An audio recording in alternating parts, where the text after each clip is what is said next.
നമസ്കാരം. എല്ലാവർക്കും കേരള ആയുർവേദയുടെ കൽപ്പം ടോക്സിലേക്ക് സ്വാഗതം. ഇന്ന് നമ്മൾ ചർച്ച ചെയ്യാൻ പോകുന്നത് എല്ലാവരിലും വളരെ കോമൺ ആയിട്ടുള്ള നടുവേദനയെ പറ്റിയിട്ടാണ്.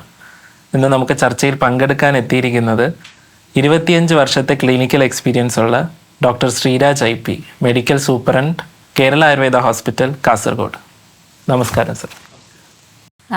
നമ്മളിപ്പോൾ 90% പേർക്കും ഉള്ള ഒരു പ്രോബ്ലം ആയിരിക്കും നടുവേദന എന്ന് പറയുന്നത്. പക്ഷേ നടുവേദന എന്ന് പറഞ്ഞ് പലരും നമ്മളെ ചികിത്സയ്ക്കായിട്ട് അപ്രോച്ച് ചെയ്യുമ്പോഴും എല്ലാവരുടെയും മനസ്സിൽ കിഴി ചെയ്യുക അല്ലെങ്കിൽ എണ്ണയിടുക ഇതൊക്കെ ആയിരിക്കും. ശരിക്കും എല്ലാ നടുവേദനയ്ക്കും അത് ബാധകമാണോ, അല്ലെങ്കിൽ എല്ലാ നടുവേദനയും ഒന്നാണോ? ശരിക്കും നടുവേദന എന്ന് പറയുന്നത് ശരിക്കും ഒരു രോഗം ആയിട്ട് പറയുന്നതല്ല. അതാണ് ആദ്യം മനസ്സിലാക്കേണ്ട കാര്യം. നടുവേദന എന്ന് പറയുന്നത് ഒരു ലക്ഷണമാണ്, ഒരു വേദനയാണ്, നടുവിൻ്റെ വേദന. അത് പല കാരണങ്ങൾ കൊണ്ടാണ് വരുന്നത്. അപ്പോൾ എല്ലാ നടുവേദനയും ഒരേപോലെ അല്ല എന്നാണ് ആദ്യം മനസ്സിലാക്കേണ്ടത്. കാരണം വെച്ചാൽ ഏറ്റവും കൂടുതൽ കണ്ടുവരുന്നൊരു അസുഖം തന്നെയാണ് നടുവേദന. ഇപ്പോൾ ജീവിതത്തിൽ ഒരിക്കലും നടുവേദന വരാത്ത ആരും ഉണ്ടാവത്തില്ല, നമ്മൾ ശ്രദ്ധിച്ചാൽ അറിയാൻ പറ്റും, ചെറിയ കുട്ടികൾ തൊട്ടാണെങ്കിൽ കൂടി. അപ്പോൾ നടുവേദനയ്ക്ക് പല പല കാരണങ്ങളുണ്ട്. അതാണ്. അപ്പോൾ അതിൽ കാരണങ്ങൾ എന്ന് പറയുമ്പോൾ നമുക്ക് പ്രധാനമായിട്ട് നമുക്ക് 3 ഇതിനെ തരംതിരിക്കാം. ഏറ്റവും മോസ്റ്റ് കോമൺ എന്ന് പറയുന്നത് ഡിസ്ക് പ്രോബ്ലം തന്നെയാണ്. ഇൻ്റർവെർട്ടിബിൾ ഡിസ്ക് പ്രൊലാപ്സ് എന്ന് പറഞ്ഞാൽ IVDP എന്ന് പറഞ്ഞിട്ടുള്ളതാണ് ഏറ്റവും കോമൺ. പിന്നെ നമുക്കിതിൻ്റെ മറ്റ് കാരണങ്ങൾ കൊണ്ടുവരുന്ന നടുവേദനയാണ്. അതൊന്ന് ലോക്കൽ ലീഷൻസ് എന്ന് പറഞ്ഞിട്ട്, പക്ഷേ നടുവിൻ്റെ ബാക്കിൽ വരുന്ന മറ്റ് കാരണങ്ങൾ കൊണ്ടുള്ള നടുവേദന, ലോക്കൽ ലീഷൻസ്. പിന്നെ അത് റിമോട്ട് ലീഷൻസ്, നടുവായിട്ട് ബന്ധപ്പെട്ടല്ല, മറ്റ് ഭാഗങ്ങളിൽ വരുന്ന ചില അസുഖങ്ങളുടെ ലക്ഷണമായിട്ടും നടുവേദന വരാറുണ്ട്. അപ്പോൾ ഇതാണ് അതിൻ്റെ 3 കാരണങ്ങളാണ്: IVDP, local lesions, remote lesions എന്ന് പറഞ്ഞിട്ട്. അതിൽ IVDP നമുക്ക് വിശദമായിട്ട് പറയാം. രണ്ടാമത്തത് പിന്നെ പറയുന്നത് ലോക്കൽ ലീഷൻസ് ആണ്. പക്ഷേ നമുക്ക് ആ ഒരു പാർട്ടിൽ വരുന്ന എന്തൊക്കെ വരാം. ഇപ്പോൾ കൺജനിറ്റലായിട്ടുള്ള പല കാരണങ്ങളുണ്ട് നടുവേദന വരാം, ജന്മനാ ഉള്ള പല ഘടകങ്ങൾ. പിന്നെ ട്രോമാറ്റിക്കായിട്ട് ഇതിന് വീഴ്ചയോ മറ്റോ ഉണ്ടായിട്ട് വരുന്ന നടുവേദന വേറൊരു കാരണമാണ്. പിന്നെ പറയുന്നത് ഫങ്ഷണലായിട്ടുള്ളത്, നമ്മളെ നട്ടലിന് ചെറിയ വളവും അങ്ങനെയൊക്കെ വരുന്ന ഒരു ഇതായിട്ട് വരാം. പിന്നെ ഇൻഫ്ലമേറ്ററി കണ്ടീഷൻസ്, അതൊക്കെ ഡീറ്റെയിൽ ആയിട്ട് പിന്നെ പറയാം. ഇൻഫ്ലമേറ്ററി കണ്ടീഷൻ, പിന്നെ ഡീജനറേറ്റീവ് കണ്ടീഷൻ, നടുവിൻ്റെ ഭാഗത്ത് വരുന്ന ഡീജനറേഷൻ, തേയ്മാനമൊക്കെ വരുന്നത്. പിന്നെ ഉള്ളത് നിയോപ്ലാസം, പക്ഷേ ക്യാൻസർ പോലത്തെ. അപ്പോൾ ഇതാണ് ലോക്കൽ ലീഷൻസിൽ വരുന്നത്. പിന്നെ വരുന്നത് റിമോട്ട് ലീഷൻസ്. റിമോട്ട് ലീഷൻസ് എന്ന് പറയുമ്പോഴത്തേക്ക് നടുവായിട്ട് ബന്ധപ്പെട്ടാവണമെന്നില്ല. അതൊന്ന് അബ്ഡമൻ ഡിസോർഡേഴ്സ്, വയറിന് വരുന്ന ചില ഘടകങ്ങളുടെ പ്രശ്നങ്ങളുണ്ട് നടുവേദന വരാം. പാൻക്രിയാറ്റൈറ്റിസ് അങ്ങനെയൊക്കെ പറഞ്ഞിട്ടുള്ള എൻ്റെ ലക്ഷണമായിട്ട് നടുവേദന വരാറുണ്ട്. പിന്നെ നമ്മുടെ പെൽവിക് ഓർഗൻസിന് വരുന്ന എന്തെങ്കിലും ബുദ്ധിമുട്ട് വരുന്നുണ്ടെങ്കിൽ, pelvic disorder, pelvic inflammatory disease എന്നൊക്കെ പറഞ്ഞ് PID, അതിൻ്റെ ലക്ഷണമായിട്ട് നടുവേദന വരാൻ സാധ്യതയുണ്ട്. പിന്നെ ജെനറ്റോ യൂറിനൽ കംപ്ലയിൻസ്, അതിൻ്റെ ആയിട്ട് വരാൻ സാധ്യതയുണ്ട്. ഇപ്പോൾ പിന്നെ സൊമാറ്റോഫോം, ഒരു മാനസികമായിട്ടുള്ള, ഇപ്പോൾ ഇടയ്ക്ക് എപ്പോഴെങ്കിലും ഒരു നടുവേദന വന്നിട്ടുള്ള ഒരാൾക്ക് ചെറിയൊരു വേദന വരുമ്പോൾ തന്നെ വീണ്ടും ആ നടുവേദന കൂടുതലായിട്ടുള്ളൊരു ഫീലിംഗ് വരുന്ന ഒരു സംഭവമുണ്ട്.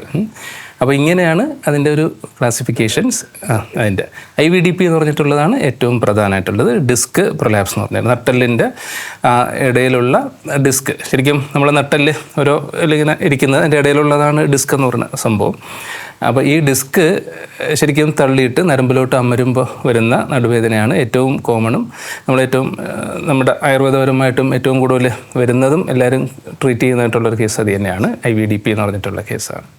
Okay sir. ഇപ്പോൾ പല ടൈപ്പ് നടുവേദനകൾ നമ്മൾ പറഞ്ഞു. ഈ പല ടൈപ്പ് നടുവേദനകളിലും കാണുന്ന ലക്ഷണം അത് ഒന്ന് തന്നെയാണോ എല്ലാത്തിലും കാണുന്നത്? അതിൻ്റെ ഡിഫറൻസ് എന്തൊക്കെയാണ്? തീർച്ചയായിട്ടും അതാണ് ഞാൻ ആദ്യം പറഞ്ഞത് തന്നെ. നടുവേദന എന്ന് പറഞ്ഞ ലക്ഷണം മാത്രമാണ്. നടുവേദന വെച്ചൊരു പെയിൻ, അതിന് മറ്റ് എന്തുകൊണ്ടാണ് ഈ അസുഖം വന്നതെന്നുള്ളത് ശരിക്കും നമ്മൾ പരിശോധിച്ച് കണ്ടെത്തേണ്ടത് തന്നെയാണ്. ഡിസ്കിൻ്റെ പ്രശ്നം കൊണ്ടാണോ അല്ലെങ്കിൽ മറ്റ് ഈ പറഞ്ഞ ലീഷൻസ് എന്തെങ്കിലും ആണോ എന്നുള്ളതാണ് അതിൽ പരിശോധിച്ച് മനസ്സിലാക്കിയിട്ട് തന്നെയാണ് ചെയ്യേണ്ടത്. അത് കാരണം തീർച്ചയായിട്ടും നമുക്ക് ഈ അസുഖം അതെ വേദന എന്ന് പറയുന്നത് അതിൻ്റെ ഒരു ലക്ഷണത്തിൻ്റെ കാരണം കണ്ടുപിടിക്കുക. കാരണം കണ്ടുപിടിച്ചതിന് ശേഷം മാത്രം ട്രീറ്റ് ചെയ്യുക. എന്നാൽ മാത്രമേ പൂർണ്ണമായിട്ട് റിസൾട്ട് കിട്ടുകയുള്ളൂ. ഈ ഒരുപാട് കാലം നടുവേദന കൊണ്ട് നടക്കുന്ന ഒരുപാട് പേരെ നമുക്കറിയാം. ചിലപ്പം വീഴ്ചയുടെ ഭാഗമായിട്ടോ അല്ലെങ്കിൽ ഈ പറഞ്ഞ പോലെ ജോലിയുടെ ഭാഗമായിട്ടോ ഒക്കെ നടുവേദന വന്ന് ശ്രദ്ധിക്കാതെ, അങ്ങനെയുള്ള ആൾക്കാർക്ക് എന്തെങ്കിലും പ്രത്യേക ലക്ഷണങ്ങൾ കണ്ടാൽ നമ്മൾ പ്രത്യേക ശ്രദ്ധ കൊടുക്കേണ്ടതുണ്ടോ? ഉണ്ട്, തീർച്ചയായിട്ടും ഉണ്ട്.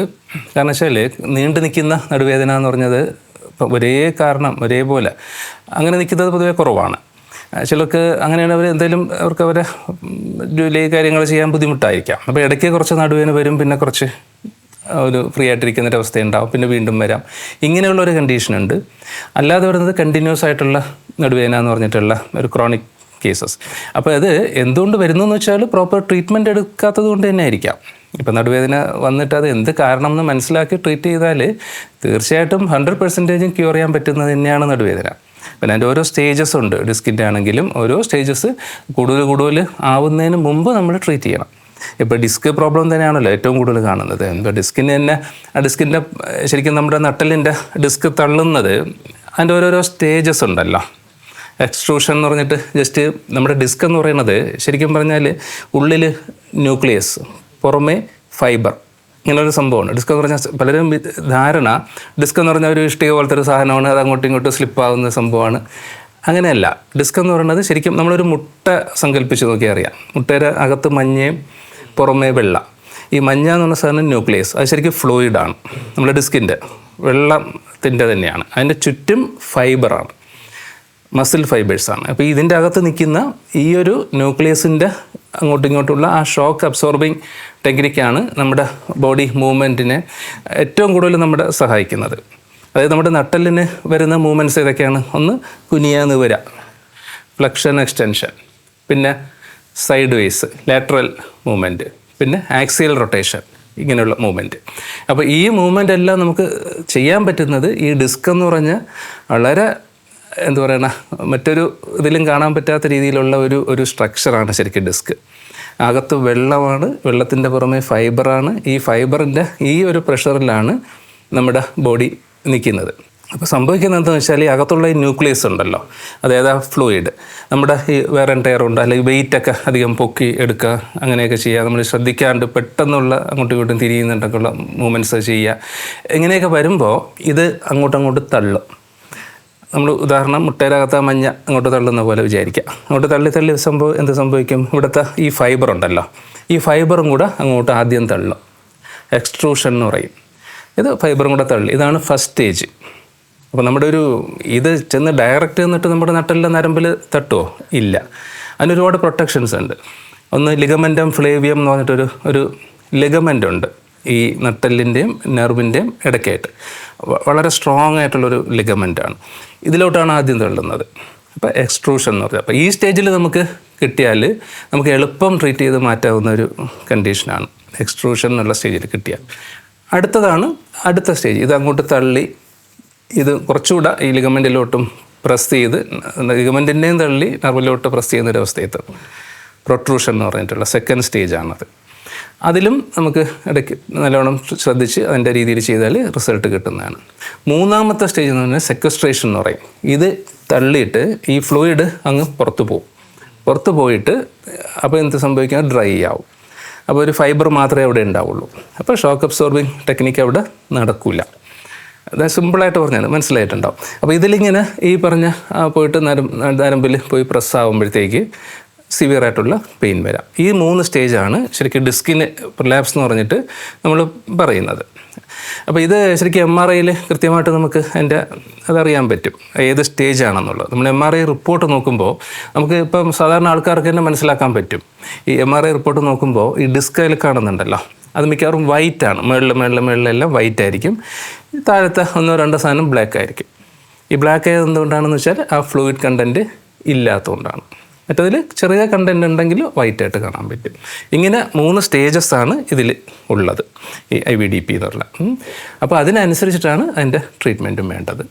അടുത്ത ചോദ്യം ഇത് സാറ് പറഞ്ഞതിനെ ബന്ധപ്പെട്ടിട്ടായിരുന്നു. അതായത് നമ്മളിപ്പോൾ ഒരു പേഷ്യൻ്റ് വരുമ്പോൾ MRI അല്ലെങ്കിൽ എക്സ്റേ എടുക്കണം എന്ന് പറയുമ്പോൾ അവർക്കൊരു ബുദ്ധിമുട്ടാണ്. അതായത് നമ്മൾ ആയുർവേദ ട്രീറ്റ്മെൻറ്റിൽ വന്നിട്ട് MRIയുടെ എക്സ്റേയുടെ റെലവൻസ് എന്തിനാണ് നിങ്ങളത് ചോദിക്കുന്നത് എന്നുള്ള രീതിയിലാണ്. അപ്പോൾ എന്തുകൊണ്ടാണ് അല്ലെങ്കിൽ എങ്ങനെയാണ് എങ്ങനെയാണ് നമ്മൾ ആയുർവേദ ഡോക്ടേഴ്സ് MRIയും എക്സ്റേ ഒക്കെ എടുക്കാൻ പറയുന്നത്? എങ്ങനെയാണ് അത് നമ്മുടെ ട്രീറ്റ്മെൻറ്റിനെ ഹെൽപ്പ് ചെയ്യുക എന്നുള്ളതൊന്ന് സാധാരണ ജനങ്ങൾക്ക് വേണ്ടിയിട്ടൊന്ന് തീർച്ചയായിട്ടും. കാരണം വെച്ചാൽ ഇതെല്ലാം ഡയഗ്നോസ്റ്റിക് മെത്തേഡ്സാണ്. എന്നുവെച്ചാൽ രോഗം എന്താണെന്ന് മനസ്സിലാക്കാനുള്ള മെത്തേഡ്സാണ്. അത് കോമൺ ആണ്. അത് ആയുർവേദത്തിന് പ്രത്യേകം, അലോപ്പതി, മോഡേൺ മെഡിസിന് പ്രത്യേകം, ഹോമിയോപ്പതിക്ക് പ്രത്യേകം എന്നില്ല. അത് സയൻസിൻ്റെ ഒരു വളർച്ചയുടെ ഭാഗമാണ്. MRI എന്ന് പറയുന്നത് സയൻസിൻ്റെ ഡെവലപ്മെൻറ്റ് ഒന്നാണ്. നമ്മളിപ്പോൾ ലൈറ്റ് ഇട്ട് കാണുന്നു, ക്യാമറ വെച്ചിട്ട് ഷൂട്ട് ചെയ്യുന്നു, ഇതെല്ലാം സയൻസിൻ്റെതാണ്. ഇതേപോലെ ക്യാമറ വെച്ച് ഷൂട്ട് ചെയ്യുന്ന പോലെ ഉള്ളിലുള്ള കാര്യങ്ങൾ കാണാനായിട്ട് ഉള്ള മെത്തേഡ്സാണ് ശരിക്കും MRI. അപ്പോൾ നമുക്കിങ്ങനെ ഒരു സംവിധാനം ഉള്ളപ്പോൾ നമുക്കത് യൂസ് ചെയ്താൽ പേഷ്യൻസിന് അത്രയും എളുപ്പമാണ്. അപ്പോൾ എക്സ്റേ എടുത്ത് നോക്കാം. എക്സ്റേ എടുത്ത് നോക്കിയാൽ നമുക്ക് ഡിസ്കിൻ്റെ അത് കാണാൻ പറ്റത്തില്ല. എക്സ്റേ എടുത്ത് നോക്കിയാൽ കാണുന്നത് നമ്മളെ നട്ടെല്ലിൻ്റെ ആ ഒരു സ്ട്രക്ചറും ആ ബോണിൻ്റെ ഇതും ആ ഒരു ഗ്യാപ്പ് ഇത് മാത്രമേ കാണുള്ളൂ. ഈ ഡിസ്കിൻ്റെ സാധനം എക്സ്റേ ഒപ്പേക്കല്ല, ട്രാൻസ്പാരൻ്റ് ആയിട്ട് പോകും. അത് മസിലാണല്ലോ, മസിലും ഫ്ലൂയിഡുമാണ്. അപ്പോൾ അതുകൊണ്ട് എക്സ്റേ ഒപ്പേക്ക് അല്ലാത്തതുകൊണ്ട് എക്സ്റേയിൽ നമുക്ക് ഡിസ്ക് പ്രൊലാപ്സ് വ്യക്തമായി കിട്ടത്തില്ല. പിന്നെ അതിൻ്റെ ആ ഗ്യാപ്പ് മനസ്സിലാക്കിയിട്ട് നമുക്ക് പറയാൻ പറ്റും എന്നുള്ളത് മാത്രം.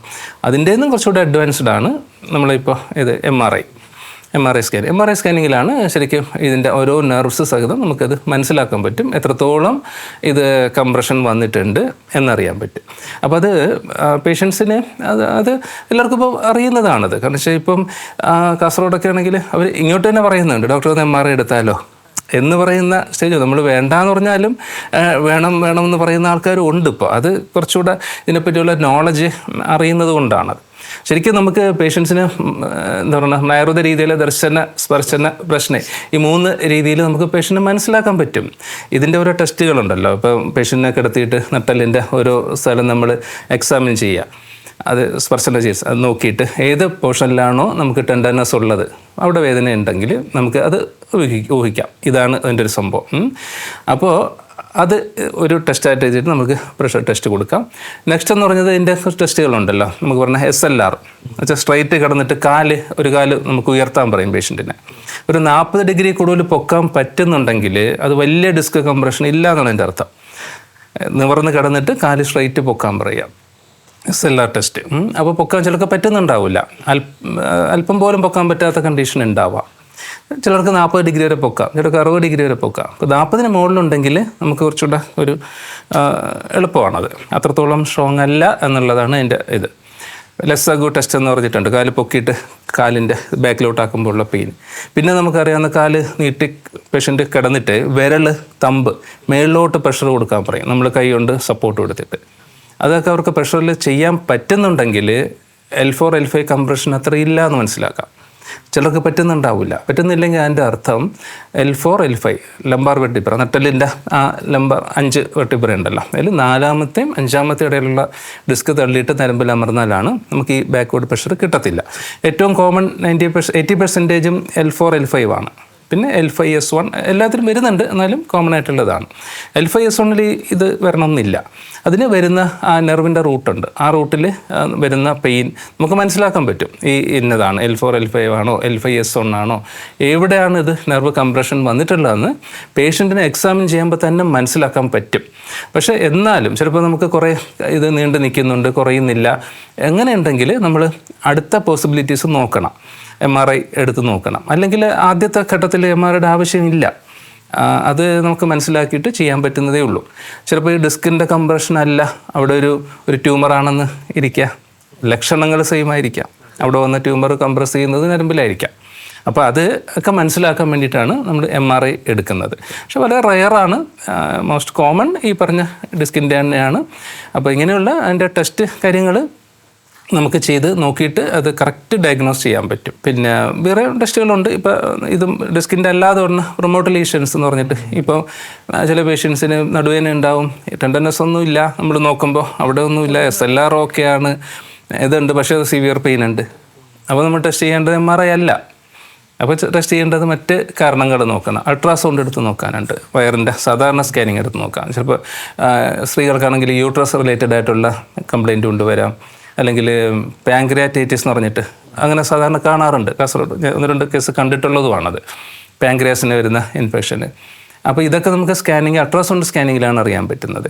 അപ്പോൾ അങ്ങനെ ഉണ്ടെങ്കിൽ അറിയാം. പിന്നെ ഇത് ഗാർബാഡോ സ്റ്റോണിൻ്റെ സിംറ്റംസ് എങ്ങനെ വരാം, PID, പെൽവിക് ഇൻഫ്ലമേറ്ററി ഡിസീസ് എന്ന് പറഞ്ഞിട്ടുള്ള ഇതിൻ്റെ സിംറ്റമായിട്ട് നടുവേദന നിൽക്കാറുണ്ട്.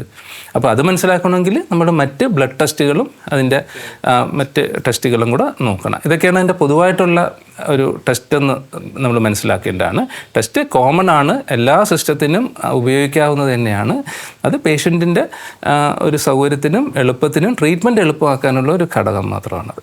കൃത്യമായിട്ട് കാരണം എന്താണെന്ന് കണ്ടുപിടിക്കാനും തീർച്ചയായിട്ടും കണ്ടുപിടിച്ചിട്ട് തന്നെയാണ് ട്രീറ്റ്മെൻറ്റ് നമ്മൾ സ്റ്റാർട്ട് ചെയ്യേണ്ടത്. ഡയഗ്നോസിസ് തന്നെയാണ് ഏറ്റവും പ്രധാനം.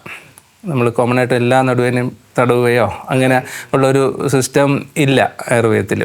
എന്താണെന്ന് മനസ്സിലാക്കി അതിന് വേണ്ടുന്ന ട്രീറ്റ്മെൻറ്റ് മാത്രം ചെയ്യുക എന്നുള്ളതാണ്. എല്ലാത്തിനും തടവുന്നതല്ല, എല്ലാത്തിനും എണ്ണ ഉപയോഗിക്കുന്നതല്ല. അത് ശരിക്കും ഒരു വിദഗ്ധനായ ഡോക്ടറെ അടുത്ത് പരിശോധിച്ചിട്ട് മാത്രം ചെയ്യുക എന്നുള്ളതാണ് ആൾക്കാർക്ക് ചെയ്യാൻ പറ്റുന്നത്. അല്ലാതെ വെറുതെ പോയിട്ട് ഒരു മസാജ് ചെയ്യണമെന്ന് പറഞ്ഞ് ഒരു ട്രീറ്റ്മെൻറ്റ് സെൻറ്ററിൽ പോയിട്ട് ചെയ്യരുത് ഒരിക്കലും. ഡോക്ടറെ പരിശോധിപ്പിച്ചിട്ട് ഇതിന് യോജിച്ചത് എന്താണോ അതിൻ്റെ ട്രീറ്റ്മെൻറ്റുകൾ ചെയ്യുക. സെൽഫായിട്ടുള്ള ട്രീറ്റ്മെൻറ്റ് കഴിയുന്നത് ഒഴിവാക്കി എന്നുള്ളതാണ്. പക്ഷേ അവർ അറിവ് വേണം. ശരിക്കും പൊതുജനങ്ങൾക്കും നടുവേദന വന്നാൽ ഇന്ന കാരണങ്ങളും ഉണ്ടാവാം എന്ന് അറിവ് കിട്ടാനും കൂടെയാണ് നമ്മളിപ്പോൾ ഇങ്ങനെ ഒരു ക്ലാസ് പറയുന്നത്. അത് അറിവ് ഉണ്ടെങ്കിൽ അവർക്ക് അതിനുള്ള ട്രീറ്റ്മെൻറ്റ് എന്ത് വേണം എന്നുള്ളത് പേഷ്യൻസിനും കുറച്ച് മനസ്സിലാക്കാൻ പറ്റും. ഇപ്പം ഞാൻ ശരിക്കും വരുന്ന പേഷ്യൻസിൻ്റെ അടുത്ത് അവരുടെ അസുഖം എന്താണെന്ന് അവർക്ക് മനസ്സിലാക്കി കൊടുത്തിട്ട് തന്നെയാണ് ട്രീറ്റ്മെൻറ്റ് ചെയ്യുന്നത്. അല്ലാതെ ഒരു അസുഖം നടുവേദന എന്നാലൊരു മരുന്ന് അല്ലെങ്കിൽ കിഴി എന്നുള്ളതല്ല. അവർക്ക് എന്താണ് അസുഖം, ഇതെന്തൊക്കെയാണ് നിങ്ങൾ ചെയ്യേണ്ടത്, മരുന്ന് കൊണ്ട് മാത്രമല്ലല്ലോ, മരുന്നിന് പുറമേ ചെയ്യേണ്ട പല ഘടകങ്ങളുണ്ട്. ഇതെല്ലാം മനസ്സിലാക്കിയിട്ട് ചെയ്താൽ മാത്രമേ അത് പൂർണ്ണമായിട്ടും മാറ്റപ്പെടുത്താൻ പറ്റുള്ളൂ. അതുപോലെ ഈ IVDPയുടെ കാര്യം, ഡിസ്ക് പ്രൊലാപ്സ് ആയിട്ട് വരുന്ന നടുവേദനയുടെ കാര്യം പറഞ്ഞു. അത് കാലിലേക്ക് ഇറങ്ങി സയാറ്റിക്ക പോലെയുള്ള കാലിലിങ്ങനെ ഷോക്ക് അടിക്കുന്ന പോലത്തെ വേദന, കുനിഞ്ഞു നിൽക്കുമ്പോൾ ചരട് വലിക്കുന്ന പോലത്തെ വേദന എന്നൊക്കെ പറഞ്ഞിട്ടുള്ള പേഷ്യൻസ് വരാറുണ്ടല്ലോ. അപ്പോൾ അവരിൽ എങ്ങനെയാണ് ആയുർവേദ ചികിത്സ ചെയ്യുമ്പോൾ ശ്രദ്ധിക്കേണ്ട കാര്യങ്ങളോ അല്ലെങ്കിൽ എങ്ങനെയാണ് ചികിത്സയുടെ ഒരു അപ്രോച്ച് എങ്ങനെയായിരിക്കും? ഇപ്പോൾ ഞാൻ നേരത്തെ പറഞ്ഞത് തന്നെയാണ്. ശരിക്കും ഏത് ഡിസ്കിനാണോ കംപ്രഷൻ എന്നുള്ള അനുസരിച്ചിട്ടാണ് നമുക്ക് ആ ഇങ്ങോട്ടുള്ള പെയിൻ വരുന്നത്. ഇപ്പോൾ L4 L5 നമ്മുടെ പൊതു മനസ്സിലാക്കാൻ വേണ്ടിയിട്ട് പറഞ്ഞത് ലംബാർ വെർട്ടിബ്ര എന്ന് പറഞ്ഞിട്ട് നടുവിൻ്റെ അകത്തോട്ടൊരു വളവുണ്ടല്ലോ, അതാണ് പൊതുവെ ലംബാർ വെർട്ടിബ്ര. 5 വെർട്ടിബ്ര ഉണ്ട് അതിൽ. L1 L2 L3 L4 L5. അതിന് താഴെ സേക്രം. ഇങ്ങനെയാണ് നമ്മുടെ നട്ടലിൻ്റെ സ്ട്രക്ചർ. ശരിക്കും ഒരു കുഞ്ഞ് വയറിൻ്റെ ഉള്ളിലുള്ളപ്പോൾ കുട്ടിയുടെ നട്ടൽ എന്ന് പറഞ്ഞാൽ വളഞ്ഞിരിക്കുകയാണ്, പൂർണ്ണമായിട്ടും വളഞ്ഞിരിക്കുന്നതാണ്. അതിൽ ഇങ്ങനെയില്ല. പിന്നെ കുട്ടി എണീച്ചിട്ട് ആദ്യം കഴുത്തൊക്കെ നനക്കുമ്പോഴാണ് സെർവൈക്കൽ കർവേച്ചർ വരുന്നത്. കഴുത്തിൻ്റെ അവിടെ ഒരു അളവുണ്ടാവും. പിന്നെ തൊറാസിക് ഇങ്ങോട്ട് വരും. പിന്നെ കുട്ടി എണീച്ച് നിൽക്കാൻ ശ്രമിക്കുമ്പോഴത്തേക്കാണ് ലംബാർ കർവേച്ചർ വരുന്നത്. ഇങ്ങനെയാണ് ശരിക്കും വരുന്നത്. ജനിച്ച ഉടനെ കുട്ടിയുടെ നട്ടലിൽ വിളവ് ഉണ്ടാവില്ല. ഗർഭാധാനത്തിലുള്ളപ്പോൾ പൂർണ്ണമായിട്ടും വളഞ്ഞിട്ടാണ് ഇരിക്കുന്നത്. അപ്പോൾ ഇത് നമ്മുടെ ആദ്യം മുമ്പോട്ട് ഇത് വരും, പിന്നെ തൊറാസിക്ക് പുറത്തോട്ട്, ലംബാർ വീണ്ടും അകത്തോട്ട്, സേക്രം പുറത്തോട്ട്. ഇതെങ്ങനെ ഈ സ്ട്രക്ചർ വരുന്നത് കൊണ്ടുള്ള ഗുണമെന്ന് വെച്ചാൽ നമ്മുടെ വെയിറ്റ് കറക്റ്റായിട്ട് താങ്ങി നിൽക്കാൻ ബോഡിക്ക് പറ്റുന്നതിന് വേണ്ടിയിട്ടാണത്. ആ ഒരു സ്ട്രക്ചർ നമുക്ക് ശരിക്കും വന്നിട്ടുള്ളത്. അതൊക്കെ ശരിക്കും നമ്മൾ അങ്ങനെ ഡീപ്പായിട്ട് ചിന്തിക്കുമ്പോൾ മനസ്സിലാവും ഓരോ അത്ഭുതങ്ങളാണെന്നുള്ളത്. നമ്മുടെ ഡിസ്കിൻ്റെ സ്ട്രക്ചറാണെങ്കിലും നട്ടലിൻ്റെ ആ ഒരു കർവേച്ചർ ആണെങ്കിലും ഇതെല്ലാം നമ്മുടെ ബോഡിയിൽ തന്നെ ഉണ്ട്. ഇപ്പോൾ നട്ടലിൻ്റെ വളവ് ശരിക്കും ഇല്ലാത്ത അവസ്ഥ ഉണ്ടല്ലോ, അങ്ങനെയുള്ളവർക്ക് നടുവേദന വളരെ കൂടുതലാണ്. നമുക്ക് ശ്രദ്ധിച്ചറിയാൻ പറ്റും നട്ടലിൻ്റെ ഈ പറഞ്ഞ കർവേച്ചർ ഇല്ലാത്തൊരവസ്ഥ. അതൊന്നാണ് സ്കോളിയോസിസ് എന്ന് പറഞ്ഞിട്ടൊരു സംഭവമുണ്ട്. നട്ടലിൻ്റെ സൈഡിലോട്ട് ഇങ്ങനെ വളഞ്ഞു പോകും. അങ്ങനെ ഉള്ള കുട്ടിയൊക്കെയാണ് നമ്മൾ കാണുന്നത്. കുട്ടിയൊക്കെ വരുന്ന നടുവേദനയ്ക്കാണ് ഈ പറഞ്ഞ സ്കോളിയോസിസ്. അതൊക്കെ നമ്മൾ ശ്രദ്ധിക്കേണ്ട കാര്യം. പിന്നെ കൺജനിറ്റൽ ഉണ്ടാവാം. ഇങ്ങനെ പല റീസൺസാണ് കുട്ടികൾക്ക് വരുന്ന ഈ നടുവേദന. പെർത്ത് ഡിസീസ് എന്ന് പറഞ്ഞിട്ടൊരു സംഭവമുണ്ട്. അതായത് കാലിൻ്റെ നമ്മുടെ ഫിമർ തൊടയലിൻ്റെ ആ ഹെഡ്, അതിന് സർക്കുലേഷനൊക്കെ കുറഞ്ഞിട്ട് അത് ഒരു നെക്രോസിസ് പോലെ വരുന്ന, അല്ലെങ്കിൽ അതിൻ്റെ പ്രവർത്തനം ശരിക്കും നടക്കാത്തൊരു അവസ്ഥയാണ് പെർത്ത് ഡിസീസ് എന്ന് പറഞ്ഞിട്ട്. അപ്പോൾ ഇതെല്ലാം നടുവേദനയായിട്ടായിരിക്കും കുട്ടിയൊക്കെ കാണുന്നത്. ഒരു 10 വയസ്സിന് താഴെയുള്ള കുട്ടികൾ നടുവേദന വരുമ്പോൾ നമ്മളിങ്ങനെയുള്ള കാര്യങ്ങൾ ശ്രദ്ധിക്കേണ്ടതാണ്. അതിൻ്റെ ഇടയിലൊരു ഉദാഹരണം പറഞ്ഞത്, ഒരു കുട്ടി ഇതണക്ക് ട്രീറ്റ്മെൻറ്റ് നടുവേദന എന്ന് പറഞ്ഞിട്ട് ഒരു പെൺകുട്ടി, ഒരു 10 വയസ്സേ ഉണ്ടായുള്ളൂ. കുറേ ട്രീറ്റ്മെൻറ്റൊക്കെ എടുത്തിട്ട് വന്നത് തന്നെയാണത്. ശരിക്കും നോക്കുമ്പോൾ എന്താ സംഭവിക്കുന്നത്, നടുവേദനയുണ്ട്, അതിന് ബാക്കി എല്ലാം നോർമലായിട്ട് കാണുന്നുണ്ട്. ശരിക്കും നോക്കുമ്പോൾ നമ്മൾ സ്ട്രെയിറ്റ് നോക്കുമ്പോൾ ഒരു കാല് കുറച്ച് നീളക്കുറവ്, ഒരു കാല് നീളം കൂടുതൽ. ആ കുട്ടിക്ക് ജന്മം അങ്ങനെ പ്രശ്നമില്ല, അത് ശ്രദ്ധിച്ചിട്ടുമില്ല. അപ്പോൾ നമ്മൾ അത്രയും നോക്കുമ്പോഴാണ് മനസ്സിലാകുന്നത് ഒരു കാലിൽ കുറച്ച്. അപ്പോൾ എന്ത് സംഭവിച്ചാണ്, ഈ ഹിപ്പ് ജോയിൻറ്റിന് വരുന്നൊരു ഇൻഫെക്ഷനാണത്. ഇൻഫെക്ഷൻ വന്നിട്ട് അവിടെ നീർക്കെട്ട് വന്നു, അവിടുത്തെ മസിൽ സ്പാസം വന്നു, മസിൽ സ്പാസം വന്നിട്ട് ഈ കാലിൻ്റെ എല്ല് മേളിലോട്ട് വലിഞ്ഞു പോയതാണ്. ശരിക്കും അഡ്മിറ്റായിട്ട് അതിന് ആയുർവേദ ട്രീറ്റ്മെൻറ്റ് തന്നെയാണ് ചെയ്തത്. പൂർണ്ണമായിട്ടും അത് മാറ്റിയെടുക്കാൻ പറ്റി. അതിന് നമ്മൾ ഒരു എന്താ പറയുക സ്കിൻ ട്രാക്ഷനും മറ്റുമൊക്കെ ഇട്ട് പിന്നെ ലേപനം എന്നുള്ള രീതിയിൽ അങ്ങനെയുള്ള മെഡിസിൻസും കാര്യങ്ങളൊക്കെ വെച്ചു. ബ്ലഡ് ടെസ്റ്റൊക്കെ നോക്കുമ്പോൾ ഈ മറ്റ് സിവിയറായിട്ടുള്ള ESR ഹൈ അങ്ങനെയൊന്നുമില്ല. പക്ഷേ ഇതൊരു ഗ്രാജുവലി വന്ന ഒരു കേസാണ്. അപ്പോൾ ഇങ്ങനെ നമ്മൾ മനസ്സിലാക്കേണ്ട അത്യാവശ്യമാണ് എന്താണെന്ന് ഡയഗ്നോസിസ് പ്രധാനം തന്നെയാണത്. ഈ ട്രീറ്റ്മെൻറ്റ് ആസ്പെക്റ്റ് പറയുമ്പോൾ ഇപ്പോൾ മോഡേണി എന്നല്ലാണ്ട് നമ്മൾ ആയുർവേദത്തിൽ ഇപ്പോൾ എല്ലാവർക്കും എക്സ്റ്റേണൽ തെറാപ്പീസ് മാത്രമേ ഉള്ളൂ. പുറത്ത് ഈ തിരുമലും അങ്ങനത്തെ കുറച്ച് ഡൗട്ട്സ് ഉണ്ട്. അതായത് ഇപ്പോൾ ലോ ബാക്ക് ഇപ്പോൾ പറഞ്ഞ പോലെ സയാറ്റിക് ആയാലും ലോ ബാക്ക് പെയിൻ ആയാലും നമുക്ക് എക്സ്റ്റേണൽ തെറാപ്പീസ് മാത്രമാണോ ഉള്ളത്, അത് ഇൻറ്റേർണലി എന്തെങ്കിലും നമ്മൾ കൊടുക്കുന്നുണ്ട് എന്നൊക്കെയുള്ള ഡൗട്ടുകളൊക്കെയാണ്. അതിൽ നമ്മൾ നേരത്തെ പറഞ്ഞത് പൂർണ്ണമാക്കില്ല തോന്നുന്നു. ശരിക്കും ഈ സയാറ്റിക്ക എന്ന് പറഞ്ഞാൽ L4 L5 ഡിസ്ക് കംപ്രഷനാണത് കേട്ടോ. L4 L5 സയാറ്റിക് നെർവ് എന്ന് പറഞ്ഞാൽ. സയാറ്റിക്ക എന്നുള്ള പേര് ശരിക്കും ഇപ്പം അങ്ങനെ ഉപയോഗിക്കാറില്ല. അത് പണ്ടത്തെ ഒരു പേരാണ്. ഇപ്പം അത് റെഡിക്കുലോപ്പതി അങ്ങനെയൊക്കെ പറഞ്ഞിട്ട് പറയുന്നത് തന്നെയാണ്. പക്ഷേ ഏത് നെർവും കംപ്രഷനും വരാം, സയാറ്റിക് നെർവ് മാത്രമല്ല. അപ്പോൾ സയാറ്റിക് നെർവ് ആണെങ്കിലും എന്ന് വെച്ചാൽ നട്ടലിൻ്റെ അവിടെ നരമ്പിൽ അമരുമ്പോൾ കാലിലോട്ട് നമുക്ക് റേഡിയേറ്റിംഗ് പെയിൻ വരാം. റേഡിയേറ്റിംഗ് പെയിൻ വരുമ്പോഴത്തേക്ക് അതിൻ്റെ റീസൺ മനസ്സിലാക്കുക, ഇതാണ്. മറ്റു ടെസ്റ്റുകളൊക്കെ ചെയ്യുക. അപ്പോൾ അതാണ് ഞാൻ നേരത്തെ പറഞ്ഞത്, നമുക്ക് എല്ലാ ചികിത്സയ്ക്കും എണ്ണ തടവുക എന്നുള്ളതല്ല. അതിന് ശരിക്കും നീർക്കെട്ട് കുറയ്ക്കണം. ഇപ്പം നമുക്ക് ഉദാഹരണമായിട്ട് ഇപ്പം ഡിസ്ക് തള്ളിയിട്ട് നരമ്പിൽ അമർന്നു കഴിഞ്ഞിട്ട് നമുക്ക് പെയിൻ വരുന്നു എന്ന് വെച്ചിട്ട് ഈ പെയിൻ വരുന്നത് ഡിസ്ക് തള്ളിയത് കൊണ്ട് മാത്രമല്ല. അത് നമ്മൾ മനസ്സിലാക്കേണ്ടതാണ്. അതിന് ചുറ്റും വരുന്നൊരു നീർക്കെട്ടാണ്. ശരിക്കും നമ്മളൊരു 50-60 വയസ്സായ ഒരു അസുഖവും ഇല്ലാത്ത ഒരാൾ MRI ഒന്ന് എടുത്ത് നോക്കിക്കോട്ട്, അവർക്ക് ഡിസ്ക് പ്രൊലാപ്സ് ഉണ്ടാവും, ഡിസ്ക് തള്ളിയിട്ടുണ്ടാവും, പക്ഷെ അവർക്ക് വേദനയില്ല, ഒന്നുമില്ല, ഡിജനറേഷൻ ഉണ്ടാവും. നമ്മൾ അത് ശരിക്കും നോക്കാവുന്ന കാര്യമാണത്. പക്ഷേ വേദനയില്ല. എന്തുകൊണ്ട് വേദന വരുന്നില്ല? അപ്പോൾ ഡിസ്ക് തള്ളിയിട്ടുണ്ടെന്ന് പറഞ്ഞിട്ട് കാര്യമില്ല. അപ്പോൾ അതിൽ പല കാരണങ്ങൾ. ഒന്ന്, ലിഗമെൻറ്റും ഫ്ലേവിയം നല്ല സ്ട്രോങ് ഉണ്ടാവാം. നെർവിലോട്ട് അതിൻ്റെ കംപ്രഷൻ എത്തുന്നില്ല. ഡിസ്ക് തള്ളിയിട്ടുണ്ടെങ്കിലും നെർവിൽ കംപ്രഷൻ എത്തുന്നില്ലെങ്കിൽ അത് പ്രശ്നം വരുന്നില്ല. അപ്പോൾ അതാണ് അതിൻ്റെ ഒരു കാര്യം. അപ്പോൾ ഈ തടവുന്നതും മറ്റും ഒരു ട്രീറ്റ്മെൻറ്റ്, പഞ്ചകർമ്മ ട്രീറ്റ്മെൻറ്റ് ഏറ്റവും പ്രധാനപ്പെട്ട. ഇപ്പോൾ ആയുർവേദത്തിൽ നമുക്ക് ഈ നടുവേദനയ്ക്ക് നമുക്ക് ഏറ്റവും സേഫും ഏറ്റവും നല്ല ട്രീറ്റ്മെൻറ്റ് ശരിക്കും ആയുർവേദത്തിൽ തന്നെയാണുള്ളത്. അലോപ്പതി ശരിക്കും മോഡേൺ മെഡിസിനിലും ഈ പറഞ്ഞ ഇതും പിന്നെ സർജറി എന്നുള്ള ആ ഒരു രീതിയിലോട്ടാണ് പോകുന്നത്. പക്ഷെ അതിന് മുമ്പ് നമുക്ക് ഒരുപാട് ചെയ്യാൻ പറ്റും ആയുർവേദത്തിൽ വേണ്ടിയിട്ട്. അതായത് ഒന്ന്, ഇപ്പോൾ ഈ പറഞ്ഞ കേസുകളിലൊക്കെ ആണെങ്കിൽ നമുക്ക് ഇൻറ്റേർണലായിട്ടുള്ള ചെറിയ മെഡിസിൻസും കൂടെ കഴിക്കണം. ആയുർവേദ മെഡിസിൻസ് ശരിക്കും അത് വളരെ പ്ലാന്റിൽ നിന്നും മറ്റും എടുത്ത് ഉണ്ടാക്കുന്ന മരുന്നുകളാണ്. അപ്പോൾ ഇപ്പോഴാണ് കുറേ തെറ്റിദ്ധാരണകളുണ്ട്. ആയുർവേദ മെഡിസിൻസ് ഇങ്ങനെ ലിവർ കംപ്ലയിൻ്റ് ഉണ്ടാക്കുന്നോ എന്നൊക്കെ പറഞ്ഞിട്ട്. ശരിക്കും ലിവറിൻ്റെ ചികിത്സയ്ക്കും പണ്ട് കാലത്തേ ഉപയോഗിക്കുന്നത് ആയുർവേദമാണ്. അപ്പോൾ ലിവറിൻ്റെ അസുഖത്തിന് നമുക്കൊരു മഞ്ഞപ്പിത്തോ ഒക്കെ വന്നാൽ ഈ പറയുന്ന ആൾക്കാരുടെ പൂർവ്വരെല്ലാവരും ഉപയോഗിച്ചുകൊണ്ടിരുന്നത് ആയുർവേദം തന്നെയായിരിക്കും. കീടാർ നെല്ലി അരച്ച് കൊടുക്കുന്നതും ഇതൊക്കെ റിസൾട്ട് ഉള്ളതാണ്. അതുകൊണ്ട് ഒരിക്കലും ആയുർവേദം മരുന്ന് ലിവറിനോ കിഡ്നിക്കോ ഒന്നും പ്രോബ്ലം ഉണ്ടാക്കില്ല.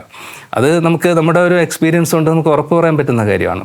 മറ്റ് പല കാരണങ്ങൾ കൊണ്ടായിരിക്കാം ഈ ലിവർ ഡിസീസൊക്കെ ഇപ്പോൾ ഒരുപാട് കണ്ടുവരുന്നുണ്ട്. അത് നമ്മുടെ എന്താ പറയുക ഫുഡിൽ വരുന്ന ഈ കീടനാശിനിയുടെ അങ്ങനെ അംശവും അങ്ങനെ ഒരുപാട് നമ്മുടെ ഒരു ഹാബിറ്റുകളാണ് കുറേയൊക്കെ. അപ്പോൾ അതൊക്കെ കൊണ്ടാണ് അത് ഈ പറഞ്ഞ മറ്റ് അസുഖങ്ങൾ വരുന്നത്. അപ്പോൾ അത് വെച്ചിട്ട് ഒരിക്കലും അങ്ങനെ ചിന്തിക്കേണ്ട കാര്യമില്ല. ആയുർവേദ മരുന്നുകൾ സേഫ് തന്നെയാണത്. അത് ചെയ്ത് നമ്മൾ പല ചെടികളിൽ നിന്ന് ഉണ്ടാക്കിയെടുക്കുന്ന കഷായങ്ങളും മറ്റും ഇതാക്കിയെടുക്കുന്നതാണ്. അത് ഒരിക്കലും ഒരു സൈഡ് എഫക്ട്സ് ഇല്ല, അതിൽ യാതൊരു കെമിക്കലില്ല, ഒന്നുമില്ല. അപ്പോൾ അങ്ങനെയുള്ള നീർക്കെട്ട് കുറയ്ക്കാൻ പറ്റുന്ന ഔഷധങ്ങൾ ഒരുപാട് നമ്മുടെ ആയുർവേദത്തിലുണ്ട്. പക്ഷെ അതും കൂടെ ഉപയോഗിച്ചിട്ട് ട്രീറ്റ്മെൻറ്റ് ചെയ്യുമ്പോഴാണ് അതിന് കുറച്ചുകൂടെ റിസൾട്ട് കൂടുതൽ കിട്ടുന്നത്. നമ്മുടെ അനുഭവം വെച്ചിട്ട് പറയുന്നതാണ്. കാരണം വെച്ചാൽ ഇതിൽ ആയുർവേദത്തിൽ ചെയ്യാൻ പറ്റുന്ന ട്രീറ്റ്മെൻറ്റുകൾ നമുക്ക് കിഴി, അപ്പോൾ പത്രബോധസ്വേദം എന്നൊക്കെ പറഞ്ഞിട്ട് ഉള്ള ഒരു കിഴിയൊക്കെ ഉണ്ടല്ലോ. അപ്പോൾ ഇത് വളരെ എഫക്റ്റീവാണ്. നമ്മൾ കുറച്ച് അതിന് യോജിച്ച എണ്ണകൾ ഉപയോഗിക്കുക. എല്ലാവർക്കും ഒരേ എണ്ണ ഇല്ല. അപ്പോൾ ചിലർക്ക് എണ്ണയെ ആവശ്യം വരില്ല, ചിലർക്ക് രൂക്ഷമായിട്ട് ചെയ്യേണ്ടതുണ്ടാവും. അപ്പോൾ ഇങ്ങനെയുള്ള കാര്യങ്ങൾ വെച്ചിട്ട് ചൂട് പിടിക്കുക. പിന്നെ കടീവസ്തി എന്ന് പറഞ്ഞിട്ടുള്ള ആയുർവേദത്തിലൊരു പ്രധാന നടുവേദനയ്ക്കുള്ള ഒരു ട്രീറ്റ്മെൻറ്റാണ് കടീവസ്തി എന്ന് പറയുന്നത്. നടുവിന് ഒരു ചുറ്റും ഒരു തളം ഇതാക്കിയിട്ട് ഉഴുന്ന് വെച്ചിട്ട് തളം കെട്ടി അതിനകത്ത് എണ്ണ നിർത്തുന്നത്. ഇതെല്ലാം കൊണ്ട് ഉദ്ദേശിക്കുന്നതാണ് ആ ഭാഗത്തുള്ള മസിൽസിൻ്റെ ആ ഒരു സ്പാസം കുറയ്ക്കുക എന്നുള്ളതാണ്. മസിൽസിൻ്റെ ആ ഒരു സ്പാസം കുറയുമ്പോഴത്തേക്ക് അവിടുത്തെ രക്ത സർക്കുലേഷനും കാര്യങ്ങളെല്ലാം നല്ലോണം കൂടുമ്പോൾ നമ്മുടെ ബോഡി തന്നെ ഇതിൻ്റെ നമ്മുടെ അസുഖം മാറ്റുന്ന മെക്കാനിസത്തിലോട്ട് എത്തുന്നതാണ്. ഇങ്ങനെയാണ് അസുഖം മാറുന്നത്. അപ്പോൾ മസിൽ സ്പാസം മാറുമ്പോൾ നീർക്കെട്ട് കുറയുമ്പോഴത്തേക്ക് നെർവിലോട്ടുള്ള അമർന്ന് നിൽക്കുന്നത് കുറവ് വരും, പേഷ്യൻസിന് നല്ല ആശ്വാസവും കിട്ടും. അപ്പോൾ അതിനൊപ്പം തന്നെ ആയുർവേദത്തിൽ നമുക്ക് വിരേചനം എന്ന് പറഞ്ഞിട്ടുള്ള ഒരു സംഭവം ഉണ്ടല്ലോ, വയറിളക്കുന്ന ഒരു സംഭവം. നമ്മൾ ഈ നടുവേദനയുള്ള പല പേഷ്യൻസും പറയുന്ന കാര്യമുണ്ട്. ഇപ്പോൾ ഗ്യാസിൻ്റെ വലിയ ബുദ്ധിമുട്ടുണ്ട്, മോഷൻ ശരിക്കും പോകുന്നില്ല എന്നുള്ള. ഈ ശരിക്കും മോഷൻ പോവാതെയും ഗ്യാസ് ഇങ്ങനെ നിറഞ്ഞിരിക്കുമ്പോൾ ഈ ഒരു പ്രഷർ ബാക്ക്വേർഡ് വരുന്നതാണ്. ബാക്ക്വേർഡ് വന്നിട്ട് നെർവിലോട്ടുള്ള ഈ അമരുന്നത് കൂടുതൽ ഉണ്ടാക്കാം. അപ്പോൾ അത് ഒഴിവാക്കാനായിട്ടാണ് വയറിളക്ക വിരേചനം എന്ന് പറഞ്ഞിട്ടുള്ള നമ്മുടെ ഒരു ട്രീറ്റ്മെൻറ്റാണ്. അപ്പോൾ അതിൽ പല ഔഷധങ്ങളുണ്ട്. പല ഔഷധങ്ങൾ വെച്ചിട്ട് വിരേചനം ചെയ്യാം. ഈ വിരേചനം ചെയ്യുമ്പോൾ തന്നെ നമ്മുടെ അനുഭവം വെച്ചിട്ട് പറയുന്നത് ശരിക്കും നല്ല പെയിനായിട്ടുള്ളൊരു പേഷ്യൻറ്റിന് ഒരു വിരേചനം ചെയ്യുമ്പോൾ തന്നെ പകുതിയും പെയിൻ കുറയും. അതാ നീർക്കെട്ട് കുറയുന്നത് കൊണ്ടാണ്. ആ ഫ്ലൂയിഡ് കുറേ പോകുമ്പോൾ അതിന് ചുറ്റുമുള്ള നീർക്കെട്ട് കുറയും, നെർവിലോട്ടുള്ള കംപ്രഷൻ കുറയും. അപ്പോൾ പെയിൻ കുറഞ്ഞിരിക്കും. ഇതൊക്കെ അത്രയും എക്സ്പീരിയൻസ് ഉള്ള അത് എല്ലാ ആയുർവേദ ഡോക്ടേഴ്സിനും പറയാൻ പറ്റുന്ന കാര്യം തന്നെയാണത്. അപ്പോൾ ഇങ്ങനെയുള്ള കാര്യങ്ങളാണ് അതിൽ വിരേചനത്തിൻ്റെയും ഒരു പ്രാധാന്യം ഉള്ളത്. പിന്നെയുള്ളത് ഇതിൻ്റെ മറ്റൊരു ട്രീറ്റ്മെൻറ്റ് എന്ന് പറഞ്ഞാൽ നമുക്ക് ട്രാക്ഷൻ ഇടുക എന്നുള്ളതാണ്. ഇപ്പം നമ്മൾ ഇപ്പോൾ ആയുർവേദത്തിൽ ഈ നടുവേദന ചികിത്സ നമുക്ക് 3 രീതിയിലായിട്ട് തിരിച്ച് പറയാം വേണമെങ്കിൽ. അതായത് ഒന്ന് നമുക്ക് തന്നെ വ്രണചികിത്സ എന്നതിൽ ഉൾപ്പെടുത്താം, വ്രണചികിത്സയിൽ ഉൾപ്പെടുത്താം. രണ്ടാമത്തത് നമുക്ക് എന്താ പറയുന്നത് അഭിഘാതജ ചികിത്സ അതിൽ ഉൾപ്പെടുത്താം. മൂന്നാമത്തത് വാതവ്യാധി ചികിത്സ. ഈ 3 ഇതിലും നമുക്ക് ചികിത്സ ഇതിൽ ഉൾപ്പെടുത്താവുന്നതാണ്. വ്രണചികിത്സ എന്ന് വെച്ചാൽ ശരിക്കും അതിൽ ഉൾപ്പെടുത്താൻ കാരണം ഇപ്പോൾ നട്ടെല്ലെന്ന് പറഞ്ഞാൽ ആസ് എ സ്ട്രക്ചർ നമുക്ക് നോക്കുമ്പോൾ ഇപ്പോൾ ഡിസ്ക് ആണെങ്കിൽ ഉള്ളിലുള്ള സാധനം പുറമേ ഫൈബർ ഇത് പോയിട്ട് ഇത് പൊട്ടിയിട്ട് തന്നെയാണ് ഇത് പുറത്തോട്ട് വരുന്നത്. അപ്പോൾ അതിനൊരു മുറിവ് സംഭവിച്ചിട്ടുണ്ട് അതിൽ. അപ്പോൾ അതിനുള്ള ചികിത്സകൾ ആയുർവേദത്തിൽ കുറേ പറയുന്നുണ്ടല്ലോ, ആലേപം അങ്ങനെയൊക്കെ പറയുന്നു. രണ്ടാമത് അഭിഘാതം, നമുക്ക് വീണിട്ടും ചതവും അങ്ങനെയൊക്കെ വന്നിട്ടുള്ള അതിന് കപാടശയനം എന്ന് പറഞ്ഞിട്ട് നമ്മൾ അതായത് തടിയിൽ പേഷ്യൻസിനെ കിടത്തുക എന്നൊക്കെ പറയുന്നത്, കപാടശയനമൊക്കെ പറയുന്നത് നമ്മുടെ ഈ പറഞ്ഞ ഇതാണ് അഭിഘാത ചികിത്സയിലാണ്. പിന്നെയുള്ളതാണ് വാതവ്യാധി ചികിത്സ. ഇതിൻ്റെ തേയ്മാനം സ്റ്റേജിലോട്ട് വരുമ്പോഴത്തേക്ക് വാതവ്യാധി ചികിത്സ. അങ്ങനെ 3 ചികിത്സാക്രമങ്ങളാണ് ഇതിൽ നമുക്ക് ഏതാണോ പേഷ്യൻറ്റിന് യോജിക്കുന്നത് അത് വൈദ്യയുക്തിക്കനുസരിച്ച് ചെയ്യേണ്ട ഒരു ഇതാണ്. അതാണ് ട്രാക്ഷൻ എന്ന് പറഞ്ഞത്. നമ്മൾ കിഴിയോ അങ്ങനെയുള്ള കാര്യങ്ങൾ ചെയ്തിട്ട് ഒരു ലംബ ഇതുണ്ടല്ലോ ട്രാക്ഷൻ ബെൽറ്റ് കെട്ടിയതിന് ശേഷം നമുക്ക് വെയിറ്റ് ഇങ്ങനെ തൂക്കിയിട്ടിട്ട് കിടത്തുന്ന ഒരു ചികിത്സയാണ്.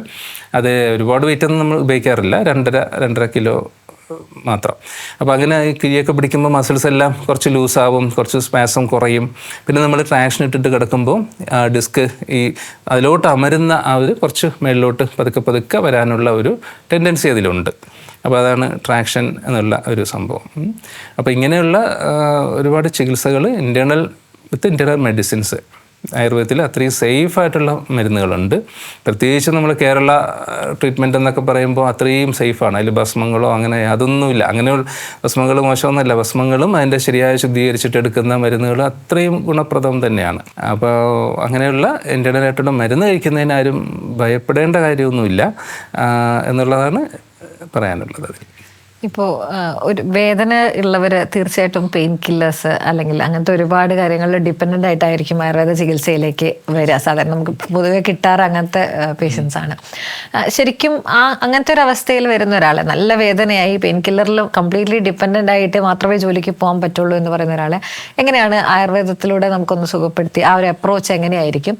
അതുപോലെ തന്നെ ഏത് അവസ്ഥയിലാണ് ശരിക്കും ആയുർവേദ ചികിത്സ എടുക്കേണ്ടത്? ഏറ്റവും ലാസ്റ്റ് ആയിട്ടുള്ള ഒരു ട്രീറ്റ്മെൻ്റ് ആയിട്ടാണോ അതോ ആദ്യമേ എടുക്കാവോ? അത് ശരിക്കും ആദ്യമേ തന്നെ എടുക്കണം. ഏത് ചികിത്സയോ അങ്ങനെയാണല്ലേ, ചികിത്സ എടുക്കുന്നത് ഏറ്റവും ആദ്യം തന്നെയാണ് എടുക്കേണ്ടത്. ഇപ്പം മാറാത്ത നടുവേനായിട്ട് പെയിൻ കില്ലർ കഴിച്ചുകൊണ്ട് പോകുന്നെങ്കിൽ അത് രോഗിയുടെ പ്രശ്നം തന്നെയാണ്. രോഗി എളുപ്പം നോക്കുന്നതാണത്. അത് അവരുടെ ശരീരത്തോട് ചെയ്യുന്ന ദ്രോഹമായിട്ടേ പറയാൻ പറ്റുള്ളൂ. കാരണം വെച്ചാൽ ഒരു സിംറ്റമാറ്റിക് ട്രീറ്റ്മെൻറ്റ് അല്ലല്ലോ നടുവേദനയ്ക്ക് വേണ്ടത്. നടുവേദന വെച്ചാൽ വേദന മാറട്ടെ എന്ന് വെച്ചിട്ട് വേദനയുടെ ഗുളിക കഴിച്ചുകൊണ്ടിരുന്നാൽ അതിൻ്റെ കാരണം മാറുന്നില്ലല്ലോ. കാരണം മാറാതെ പെയിൻ കില്ലർ കഴിച്ചുകൊണ്ടിരുന്നു കഴിഞ്ഞാൽ അവരുടെ കിഡ്നിക്കും മറ്റും എന്തെല്ലാം ബുദ്ധിമുട്ടുകൾ വരും. അവരുടെ ഗ്യാസ്ട്രിക് മ്യൂക്കോസ എല്ലാം ഡാമേജ് ആവും. പിന്നെ ഇതെല്ലാം കഴിയുമ്പോഴായിരിക്കാം ട്രീറ്റ്മെൻറ്റ് വരുമ്പോഴത്തേക്ക് ഒരുപാട് സ്റ്റേജസ് കഴിഞ്ഞിട്ടുണ്ടാവാം.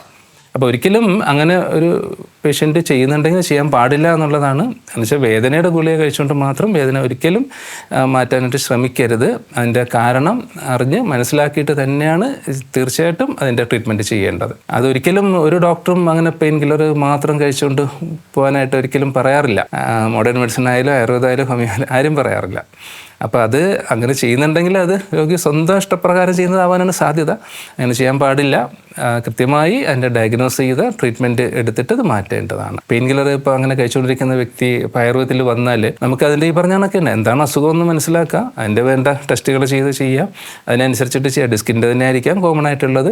അപ്പോൾ അവരെ ചിലപ്പോൾ ജോലി ഒഴിവാക്കാൻ പറ്റാത്തൊരു സാഹചര്യമായിരിക്കാം, ഫാമിലി പ്രശ്നങ്ങളുണ്ടാവാം, യാത്ര ചെയ്യാനുണ്ടാവാം, ഇതെല്ലാം കൊണ്ടായിരിക്കാമല്ലോ അവർ അങ്ങനെ ചെയ്യുന്നത്. അപ്പോൾ അവർക്ക് വീട്ടിൽ ചെയ്യാൻ പറ്റുന്ന കുറച്ച് കാര്യങ്ങൾ നമുക്ക് പറഞ്ഞു കൊടുക്കാൻ പറ്റും. ഇപ്പോൾ ഡിസ്കിൻ്റെ പ്രശ്നം മാത്രമാണെങ്കിൽ ചിലപ്പോൾ മസിൽസിൻ്റെ പെയിൻ അതിൻ്റെ കൊണ്ട് മാത്രമാണെങ്കിൽ ചിലപ്പോൾ വരാം. പിന്നെ ഈ വൈറ്റമിൻസ്, കാൽസ്യം, വിറ്റാമിൻ ഡി എന്നൊക്കെ പറഞ്ഞിട്ടൊക്കെ വളരെ കുറവുള്ള പേഷ്യൻസ് ഉണ്ടാവാം. പ്രത്യേകിച്ചും സ്ത്രീകൾക്ക് അങ്ങനെയുള്ള പ്രശ്നങ്ങൾ ഉണ്ടാവാം. അപ്പോൾ വേണമെങ്കിൽ ഒരു LS കോഴ്സെറ്റോ അങ്ങനെയൊക്കെ ഉപയോഗിക്കാനായിട്ട് പറയാം. തൽക്കാലത്തേക്ക് ബെൽറ്റ്, നടുവിന് കെട്ടുന്ന ബെൽറ്റ്, LS കോഴ്സെറ്റ് ഉപയോഗിക്കാൻ പറയാം.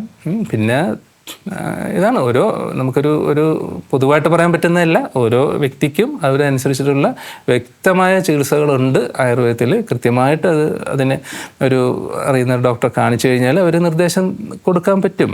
കാരണം വെച്ചാൽ സിമ്പിളായിട്ട് അത് മാറ്റിയെടുക്കാനും പറ്റും. പിന്നെ ഒരുപാട് സ്റ്റേജ് എത്തി നട്ടെല്ലാം അമർന്നു, അല്ലെങ്കിൽ L5 S1 ആ ഭാഗത്തൊക്കെ ഒന്ന് ഡിസ്കൊക്കെ തള്ളിയിട്ട് നല്ലോണം നെർവിലോട്ട് കംപ്രഷനായി കോഡ എക്കിന സിൻഡ്രോം എന്ന് പറഞ്ഞിട്ടൊരു സംഭവമുണ്ട്.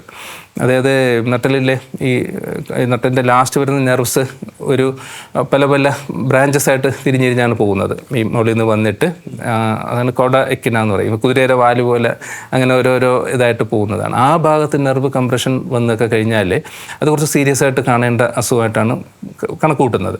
ആദ്യമേ തന്നെ മനസ്സിലാക്കിയില്ലെങ്കിൽ ഇത് കൂടുതൽ കംപ്രഷൻ ആയി കഴിഞ്ഞാൽ ആ ഭാഗത്ത് നെർവ് കൺട്രോൾ ചെയ്യുന്നതാണ് യൂറിനറി ബ്ലാഡർ, പിന്നെ ആ പെരിനിയം, ആ റീജിയനിലോട്ടുള്ള നെർവ്സ് അല്ല. അപ്പോൾ യൂറിൻ കൺട്രോൾ കിട്ടാണ്ടൊരവസ്ഥ വരും, മൂത്രം അറിയാണ്ട് പോവുക, അല്ലെങ്കിൽ മൂത്രമൊഴിക്കാൻ ബുദ്ധിമുട്ട് വരിക, ഇങ്ങനത്തെ അവസ്ഥ കോഡാക്കന സിൻഡ്രോം എന്നൊക്കെ പറയുന്നത്. അതൊക്കെ ശരിക്കും പറഞ്ഞാൽ സർജിക്കൽ എമർജൻസിയിൽ വരുന്നതാണ്. അപ്പോൾ ആ ഒരു സ്റ്റേജിലോട്ടൊക്കെ എത്തിപ്പോയാൽ മാത്രമാണ് അത് സർജറി എന്നുള്ള ഇതിലോട്ട് വരുന്നത്. അപ്പോൾ അതിന് മുമ്പത്തെ അവസ്ഥയിൽ നമുക്ക് ആയുർവേദത്തിൽ തീർച്ചയായിട്ടും നല്ലതുപോലെ തന്നെ ചെയ്യാൻ പറ്റും എന്നുള്ളതാണ് എൻ്റെ ഒരു അഭിപ്രായം. ഇത് പറഞ്ഞതുപോലെ തന്നെ സാർ ഇപ്പം മെൻഷൻ ചെയ്ത പോലെ തന്നെ പ്രിവെൻഷൻ, നമ്മുടെ ഇപ്പോഴത്തെ പ്രൊഫഷണൽസ് മിക്കവരും ഡെസ്ക് ജോബ്സ് ആണ്, അത് ഇരുന്നിട്ട് ജോലി ചെയ്യുന്നവരാണ് മിക്കവരും. അപ്പോൾ ആ ഒരു ലോങ് റണ്ണിൽ അവരുടെ ആ ജോലി സാഹചര്യം മാനിച്ചുകൊണ്ട് അവർക്ക് എന്തൊക്കെ പ്രിവെൻഷൻ വരാതിരിക്കാൻ എന്തൊക്കെ നോക്കാം, അല്ലെങ്കിൽ എന്തെങ്കിലും ടിപ്സ് അങ്ങനെ കൊടുക്കാനാണ്? തീർച്ചയായിട്ടും. അത് നമ്മൾ ഇപ്പോഴത്തെ പണ്ട് കാലത്തെ പോലെ അല്ലല്ലോ. ജോലി എന്ന് പറഞ്ഞാൽ പലരും ഇരുന്നിട്ട് തന്നെയുള്ള ജോലിയും. അപ്പോൾ അതുകൊണ്ട് നടുവേദന എന്നുള്ളത് മാത്രമല്ല, ഒരുപാട് അസുഖങ്ങൾക്ക് കാരണം അത് തന്നെയാണ്, സെഡൻറ്ററി ആയിട്ടുള്ള നമ്മുടെ ലൈഫ് തന്നെയാണ്. അപ്പോൾ അതിൽ നടുവേദന ആണ് ഏറ്റവും കോമൺ. അപ്പോൾ അതിനെ ഒഴിവാക്കാനായിട്ട് നമ്മൾ ഏറ്റവും ശ്രദ്ധിക്കേണ്ട കാര്യം ഒന്ന് ബോഡി വെയിറ്റ് മെയിൻറ്റെയിൻ ചെയ്യുക എന്നുള്ളതാണ്. നമ്മുടെ ഇപ്പോഴത്തെ ശരിക്കും ഒബേസിറ്റി ഒരുപാട് കൂടുതൽ കാണുന്നുണ്ട്. അപ്പോൾ എല്ലാവരും അവരുടെ ശരീരത്തിൻ്റെ വെയിറ്റ് അവർക്ക് യോജിച്ചതാണോ എന്നുള്ളത് അത് സ്വയം കണ്ടുപിടിക്കുക.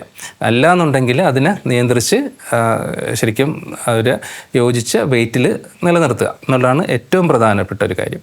രണ്ടാമത്തേതെന്ന് പറയുന്നത്, നമ്മൾ ഒരേ പൊസിഷനിൽ കുറേ ടൈം, ഇപ്പോൾ 1 മണിക്കൂറൊന്നും ഒരേപോലെ ഇരിക്കാൻ പാടില്ല. അപ്പോൾ ഏത് ജോലി ആയാലും 1 മണിക്കൂർ കഴിയുമ്പോൾ ഒന്നെണീച്ച് നിൽക്കുകയോ ഒന്നെണീച്ച് നടക്കുകയോ ചെയ്യണം. അതാണ് ഒന്ന്.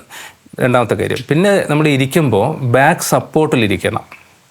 നമ്മൾ കുറേ സമയം ഇരിക്കുമ്പോൾ ഇപ്പോഴത്തെ ഒരു മെയിൻ പ്രശ്നം നമ്മൾ കാണുന്നത്, ഇപ്പോൾ IT ഫീൽഡിൻ്റെ അവർ നോക്കിക്കഴിഞ്ഞാൽ അവരെ കസേര എന്ന് പറയുന്നത് ഈ ലംബാർ റീജിയൻ, നടുവിൻ്റെ താഴെ ഭാഗം ടച്ച് ആവാത്ത രീതിയിലുള്ള കസേരകളാണ്. ചാരിയിരിക്കാനും ഉണ്ടാവും, ഇരിക്കുന്നിടത്തും ഉണ്ടാവും, മറ്റിടത്തൊരു കമ്പ് മാത്രമേ ഉണ്ടാവുള്ളൂ. അപ്പോൾ ആ ഒരു കസേര ശരിക്കും ഇതിൻ്റെ ഏറ്റവും ബുദ്ധിമുട്ട് തന്നെയാണത്. അത് തന്നെയാണ് ഒരു കാരണം. നമ്മൾ ലോവർ ബാക്ക് ടച്ചായിരിക്കണം. നമ്മൾ ലോങ് സമയം ഇരിക്കുമ്പോൾ നമ്മളിപ്പോഴത്തെ കാറിൻ്റെയൊക്കെ സീറ്റ് ആലോചിച്ചാൽ അറിയാൻ പറ്റും, അതങ്ങനെയാണ്. ശരിക്കും നമ്മൾ ലോവർ പോർഷന് ടച്ചായിരിക്കുന്ന രീതിയിലാണ് കാറിൻ്റെ സീറ്റ്. അതേപോലത്തെ സീറ്റിലാണ് നമ്മൾ ഇരിക്കേണ്ടത്. അതാണ് നടുവിനൊരു പ്രൊട്ടക്ഷൻ. ശരിക്കും നമ്മളിങ്ങനെ സ്റ്റഡി ആയിട്ട് അധികം ഇരിക്കുന്നതല്ല എൻ്റെ രീതി. ശരിക്കും ചാരി തന്നെ ഇരിക്കുക, ബാക്ക് സപ്പോർട്ടിൽ ഇരിക്കുക. അതാണ് പൈറ്റി ഫീൽഡിലുള്ളവർ. അത് പറ്റുന്നില്ലെങ്കിൽ അതിനുള്ള കസേര അവർ സ്വയം ചേഞ്ച് ആക്കി അല്ലെങ്കിൽ താഴെ ഒരു കുഷൻ വെച്ചിട്ട് ആ സപ്പോർട്ടിൽ ഇരിക്കുക എന്നുള്ളതാണ് അതിൻ്റെ വേറൊരു കാര്യം. പിന്നെ അടുത്തതെന്ന് പറയുന്നത് എക്സസൈസാണ്. റെഗുലറായിട്ടുള്ള എക്സസൈസ് ചെയ്യുക. ഇപ്പോൾ നടുവേദന വരാൻ സാധ്യതയുള്ളവർക്ക് ബാക്ക് സ്ട്രെങ്തനിങ് എക്സസൈസുകളുണ്ട് കുറേ. അത് ചെയ്യാൻ പറ്റും, പറയാം അത് പിന്നീട്. അപ്പോൾ ഇങ്ങനെയുള്ള ഈ കാര്യങ്ങളാണ് നടുവേദന വരാതിരിക്കാൻ വേണ്ടിയിട്ട് നമുക്ക് ചെയ്യാവുന്ന കാര്യങ്ങളാണ്. പിന്നെ നമ്മുടെ എന്താ പറയുക, ഹെൽത്ത് കറക്റ്റ് മെയിൻറ്റെയിൻ ചെയ്യാനുള്ള മറ്റു കാര്യങ്ങൾ, വൈറ്റമിൻസും മറ്റും കുറവ് വരാതെ നോക്കുക, നല്ലോണം വെള്ളം കുടിക്കുക, യൂറിൻ പിടിച്ച് നിൽക്കുന്ന ഒരു കണ്ടീഷൻ, അതൊക്കെ ഒരുപാട് പ്രശ്നങ്ങൾക്ക് കാരണമാവുന്നുണ്ട്. അപ്പോൾ ഇതെല്ലാം നമ്മൾ ഒഴിവാക്കുക. ഏറ്റവും സിമ്പിളായിട്ട് പറഞ്ഞാൽ ബോഡി വെയിറ്റ് മെയിൻറ്റെയിൻ ചെയ്യുക, എക്സസൈസ് ചെയ്യുക എന്നുള്ളതിനാണ്. പിന്നെ ബെൻഡായിട്ട് അതൊരു പ്രധാനമാണ്. കുനിഞ്ഞിട്ട് വലിയ വെയിറ്റുകൾ നമ്മൾ പൊക്കിയെടുക്കുന്ന ഒരവസ്ഥയുണ്ട്. കൂടുതലും അങ്ങനെയാണ് വരുന്നത്. അത് പ്രധാനപ്പെട്ട ഒരു കാര്യമാണ്. ഇപ്പോൾ നമ്മുടെ വീട്ടിലൊക്കെ സ്ഥിരം നല്ല ചെയ്തുകൊണ്ടിരിക്കുന്ന ആളൊന്നും വരില്ല. ഒരു പണിയെടുക്കാത്ത ആൾ ഒരു ദിവസം ഒരു സിലിണ്ടർ എടുത്ത് പൊക്കി അടുക്കടുത്ത് വയ്ക്കുമ്പോഴത്തേക്ക് നടുവിന് ഉളുക്കി. ഇപ്പോൾ ഇങ്ങനെയുള്ള സംഭവങ്ങളാണ് വരുന്നത്. അപ്പോൾ നമുക്ക് ഒരു 5 കിലോ 10 കിലോ കൂടുതൽ വെയിറ്റ് തനിച്ച് നിന്നിട്ട് പൊക്കിയെടുക്കരുത്. അതെടുത്തു കഴിഞ്ഞാൽ അത് നടുവേദന വരാനുള്ള സാധ്യതയുണ്ട്, ഡിസ്കിന് തള്ളൽ വരാനുള്ള. അപ്പോൾ അത് മനസ്സിലാക്കിയിട്ട് ഈ പറഞ്ഞ കാര്യങ്ങൾ ചെയ്യുക. ഇത്രയും കാര്യങ്ങളാണ് നമുക്ക് വരാതിരിക്കാനായിട്ട് ശ്രദ്ധിക്കാൻ പറ്റുന്ന കാര്യം. പിന്നെ നമ്മുടെ ആയുർവേദ രീതിയിൽ പറഞ്ഞാൽ നിത്യ അഭ്യംഗം എന്ന് പറയും. നമുക്ക് എണ്ണ തേച്ച് കുളി പണ്ട് കാലത്തൊക്കെ കൃത്യമായിട്ടുണ്ടായിരുന്നല്ലോ. എണ്ണ തേച്ച് കുളിച്ചിട്ട് തന്നെയാണ് കൃഷിപ്പണിയും എന്ത് വെയിറ്റും 100 കിലോ വരെ വെയിറ്റ് പൊക്കിയെടുക്കുന്ന ആൾക്കാരുണ്ട്. അപ്പോൾ കൃത്യമായിട്ടുള്ള എണ്ണ തേച്ച് കുളി നമുക്ക് സാധാരണ ഉപയോഗിക്കാൻ പറ്റുന്ന ധന്വന്തരം തൈലം എന്നൊക്കെ പറഞ്ഞിട്ട് എല്ലാവർക്കും അറിയുന്ന തൈലം തന്നെയാണ്. ധന്വന്തരം തൈലം മുറുവെണ്ണയും കൂടെ ചേർത്തിട്ട് എല്ലാവർക്കും പൊതുവേ നമുക്ക് പറയാവുന്നൊരു കാര്യമാണ്. തേച്ചിട്ട് കുളിക്കുക. ഇങ്ങനെയുള്ള പ്രശ്നങ്ങൾ വരത്തില്ല. മസിൽസിൻ്റെ സ്ട്രെങ്ത് നമുക്ക് കൂട്ടിയെടുക്കാൻ പറ്റും. ഇതാണ് അത് വരാതിരിക്കാൻ വേണ്ടി ചെയ്യാൻ പറ്റുന്ന കാര്യം. സർ, ഇത്രയും വർഷത്തെ പ്രാക്ടീസിന്റെ ഇടയിൽ ഒരുപാട് ഇങ്ങനത്തെ കേസുകൾ കണ്ടിട്ടുണ്ടാവും. നേരത്തെ 10 വയസ്സുള്ള കുട്ടിയുടെ കാര്യം പറഞ്ഞ പോലെ. അതുപോലെ മറ്റേതെങ്കിലും ഇൻട്രസ്റ്റിംഗ് ആയിട്ടുള്ള ഒരു ലോ ബാക്ക് കേസ് ഒന്ന് വിശദീകരിക്കാം. അതെ, അതിൽ അങ്ങനെ ശരിക്കും ഈ പറഞ്ഞ കണക്ക് തന്നെ നമ്മൾ ആയുർവേദ ഫിസിഷ്യൻ ഏറ്റവും കൂടുതൽ കാണുന്ന കേസും ലോ ബാക്ക് പെയിൻ തന്നെ ആയിരിക്കാം. ഒരുപാട് കേസുകൾ അങ്ങനെ ഉണ്ട്. ഈ പറഞ്ഞ പോലെ ഓർമ്മിക്കുമ്പോൾ ശരിക്കും ഒരു പേഷ്യൻ്റ് ഈ പറയുന്ന കുറുക്കെ സർജറി ചെയ്തിട്ട് വന്നൊരു പേഷ്യൻ്റ് ഉണ്ടായിരുന്നു. L4 L5 സർജറി ചെയ്തു. 5 വർഷം കഴിഞ്ഞിട്ട് വീണ്ടും അവർക്ക് പെയിൻ വന്നു, സിവിയറായിട്ട് പെയിന്. അപ്പോൾ വീണ്ടും മോഡേൺ ട്രീറ്റ്മെൻറ്റിന് പോയി. അപ്പോൾ അവർ വീണ്ടും സർജറി, അതായത് അതിന് തൊട്ട് താഴത്തെ ഡിസ്ക് തള്ളിയതാണ്. ഇപ്പോൾ L4 L5 ഡിസ്ക് സർജറി ചെയ്ത് കഴിയുമ്പോൾ ആ ഡിസ്ക് എടുത്ത് മാറ്റുന്നതാണ്. പിന്നെ പക്ഷേ അതിന് മേളിലത്തോ താഴത്തെ ഡിസ്ക് തള്ളിക്കൂടായില്ല, വീണ്ടും സംഭവിക്കാം. അപ്പോൾ അങ്ങനെ വീണ്ടും തള്ളി. അപ്പോൾ വീണ്ടും സർജറി ചെയ്യാന്ന് പറഞ്ഞാൽ അവർക്ക് ചിന്തിക്കാൻ പോലും പറ്റാത്തൊരു അവസ്ഥയായിരുന്നു. അപ്പോൾ അങ്ങനെ സിവിയർ പെയിനായിട്ട് വന്നൊരു പേഷ്യൻ്റ് ആയിരുന്നു. നടക്കാൻ പോലും വയ്യായിരുന്നു, വീൽ ചെയറിലൊക്കെ കൊണ്ടുവന്നതിനെ. അപ്പോൾ അഡ്മിറ്റായിട്ട് ട്രീറ്റ്മെൻറ്റ് ചെയ്തതാണ്. അപ്പോൾ ശരിക്കും നമ്മൾ ചെയ്ത ഇത് തന്നെ കോമൺ ആയിട്ടുള്ള വിരേചനം എന്ന് പറഞ്ഞാൽ അത് തന്നെയാണ്. ഗന്ധർവാസ്ഥാദി വെച്ചിട്ടുള്ള വിരേചനം ചെയ്തു. വിരേചനം ചെയ്തപ്പോൾ തന്നെ പകുതി അസുഖം കുറഞ്ഞു. പക്ഷേ നീർക്കെട്ട് എന്നുള്ള രീതിയാണ്. ശരിക്കും ആ ഒരു നീർക്കെട്ട് കുറഞ്ഞു കഴിയുമ്പോൾ നരമ്പിലോട്ടുള്ള അമരുന്ന ആ പ്രഷർ കുറയും. അത് ഫസ്റ്റ്. പിന്നെ നമ്മുടെ ബാൻഡേജ്, നമ്മുടെ ഇതിൽ എന്താ പറയുക, അഭിഘാത ചികിത്സയിൽ പറയുന്ന ഇത് ബാൻഡേജ് ഇത് വെച്ചിട്ട് അതിന് ചോദിച്ച ഔഷധങ്ങളുണ്ടല്ലോ, അത് വെച്ചിട്ടുള്ള ബാൻഡേജ്. പിന്നെ ലേപം, നാഗരാതി പോലത്തെ ചൂർണങ്ങൾ വെച്ചിട്ടുള്ള ലേപം, ഇത് വെച്ചിട്ട് ചെയ്താൽ ശരിക്കും മുറിവെണ്ണ, പിന്നെ മയാക്സിൽ എന്ന് പറഞ്ഞിട്ടുള്ള നമ്മുടെ ഓയിലൊക്കെ ഉണ്ടല്ലോ, പിന്നെ KM ലേപം, ഇങ്ങനെയുള്ള ശരിക്കും ഔഷധങ്ങൾ അതിൻ്റെ യുക്തമായിട്ടുള്ള ഉപയോഗം നമുക്ക് അത് കറക്റ്റ് ചെയ്യുക. പിന്നെ അതിന് വേണ്ടിയിട്ടുള്ള മരുന്നുകൾ കൊടുക്കുക. പിന്നെ ചെറിയ രീതിയിൽ ട്രാക്ഷൻ ഇടുക.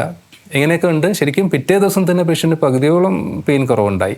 ഒരു ലേഡി പേഷ്യൻ്റാണ്. 3-4 ദിവസമായപ്പോഴത്തേക്ക് തന്നെ പെയിൻ നല്ലോണം കുറഞ്ഞു. ഒരാഴ്ച അതിൻ്റെ ഏകദേശം സുഖമായി. പിന്നെ ഞാൻ അവരെ കിഴിയൊക്കെ ചെയ്തിട്ട് 2 ആഴ്ച കഴിഞ്ഞിട്ട് വീട്ടിൽ പോയി ഒരു കുഴപ്പമില്ലാതെ പോകുന്നുണ്ട്. അപ്പോൾ അങ്ങനെയുള്ള ഒരു കേസ്. പിന്നെ അങ്ങനെ ഒരുപാട് കേസുകളുണ്ട്. പിന്നെ ഇത് ചില കേസുകളിൽ ഇതിൻ്റെ കൂട്ടത്തിൽ പറയുന്നതാണ്, ഒരു പ്രായമുള്ളൊരു സ്ത്രീ വന്നിട്ടുണ്ടായി, ഒരു 80-85 വയസ്സുള്ള. ഇത് കണക്കിന് സിവിയർ പെയിനാണ്, വളരെ പെയിൻ. അലോപ്പതി ഹോസ്പിറ്റലിൽ അഡ്മിറ്റുണ്ടായി, പെയിൻ കില്ലർ ഇഞ്ചക്ഷൻ കൊടുത്തുകൊണ്ടുണ്ടായി, പെയിൻ കുറയുന്നില്ല. അങ്ങനെ കുറയാത്തതുകൊണ്ട് ആയുർവേദത്തിലോട്ട് വന്നൊരു കേസായിരുന്നു. വന്നിട്ട് നമ്മുടെ ഇവിടെ വന്ന് ട്രീറ്റ്മെൻറ്റ് ചെയ്തു. പക്ഷേ എക്സ്റേ ഒന്നും എടുത്തിട്ടില്ല, ടെസ്റ്റുകളൊന്നും ചെയ്തിട്ടില്ല. അത് മറ്റേ ഹോസ്പിറ്റലും ചെയ്തിട്ടുണ്ടായില്ല. അങ്ങനെ ഒന്നും നമ്മുടെ ട്രീറ്റ്മെൻറ്റ് ചെയ്തിട്ട് 2 ദിവസമായിട്ടും പെയിൻ അത് കുറയുന്നില്ല. അപ്പോൾ എന്തായാലും പിന്നെ നിർബന്ധിച്ച് തന്നെ എക്സ്റേ എടുപ്പിച്ചു. എക്സ്റേ എടുക്കുക വെച്ചാൽ പെയിൻ കാരണം പോകാൻ പറ്റാത്തൊരു കേസ് കൊണ്ട് എടുക്കാത്തതാണ്. എക്സ്റേ എടുത്തപ്പോഴത്തേക്ക് ശരിക്കും ഹിപ്പിലും മറ്റും എല്ലാം ഓരോരോ പാച്ചസ് പോലെ കാണുന്നുണ്ടായി, വൈറ്റ് പാച്ചസ് പോലെ. അപ്പോൾ അത് അങ്ങനെ വരുന്ന കേസ് എന്താണെന്ന് വെച്ചാൽ അത് മൾട്ടിപ്പിൾ മൈലോമ എന്ന് പറഞ്ഞിട്ടുള്ളൊരു കേസാണ്. ശരിക്കും അത് നമ്മൾ നേരത്തെ പറഞ്ഞ നിയോപ്ലാസം എന്ന് പറഞ്ഞിട്ടുള്ള ക്യാൻസറായിട്ടുള്ള ഒരു കേസാണ്. അപ്പോൾ അങ്ങനെയുള്ള കേസുകളും വരുന്നുണ്ട്.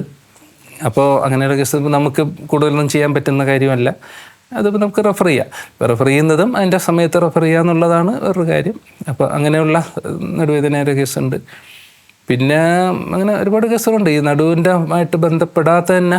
ഈ നടുവേദനയായിട്ടുള്ള നേരത്തെ പറഞ്ഞില്ല, പാങ്ക്രിയാറ്റൈറ്റിസ് വന്നിട്ടുള്ള ഒരു പേഷ്യൻ്റ് ഉണ്ടായിരുന്നു, നടുവേദന സിംറ്റംസ് ആയിട്ടുള്ളത്. അത് മനസ്സിലാക്കിയിട്ട് അതിൻ്റെ ട്രീറ്റ്മെൻറ്റ് കൊടുത്തപ്പോൾ അത് മാറിയിട്ടുണ്ടായി. പിന്നെ എപ്പോഴും നമ്മൾ ഏത് അസുഖം മാറിക്കഴിഞ്ഞാലും കുറച്ച് റിഹാബിലിറ്റേഷൻ എന്നുള്ളത് ഞാൻ പ്രത്യേകം പറയാറുണ്ട്. ഇപ്പോൾ നടുവേദന മാറിയെന്ന് വെച്ചുകൊണ്ട് നിങ്ങൾ അസുഖം മാറിയെന്ന് പറഞ്ഞിട്ട് ഓടിച്ചാടി നടക്കരുത്.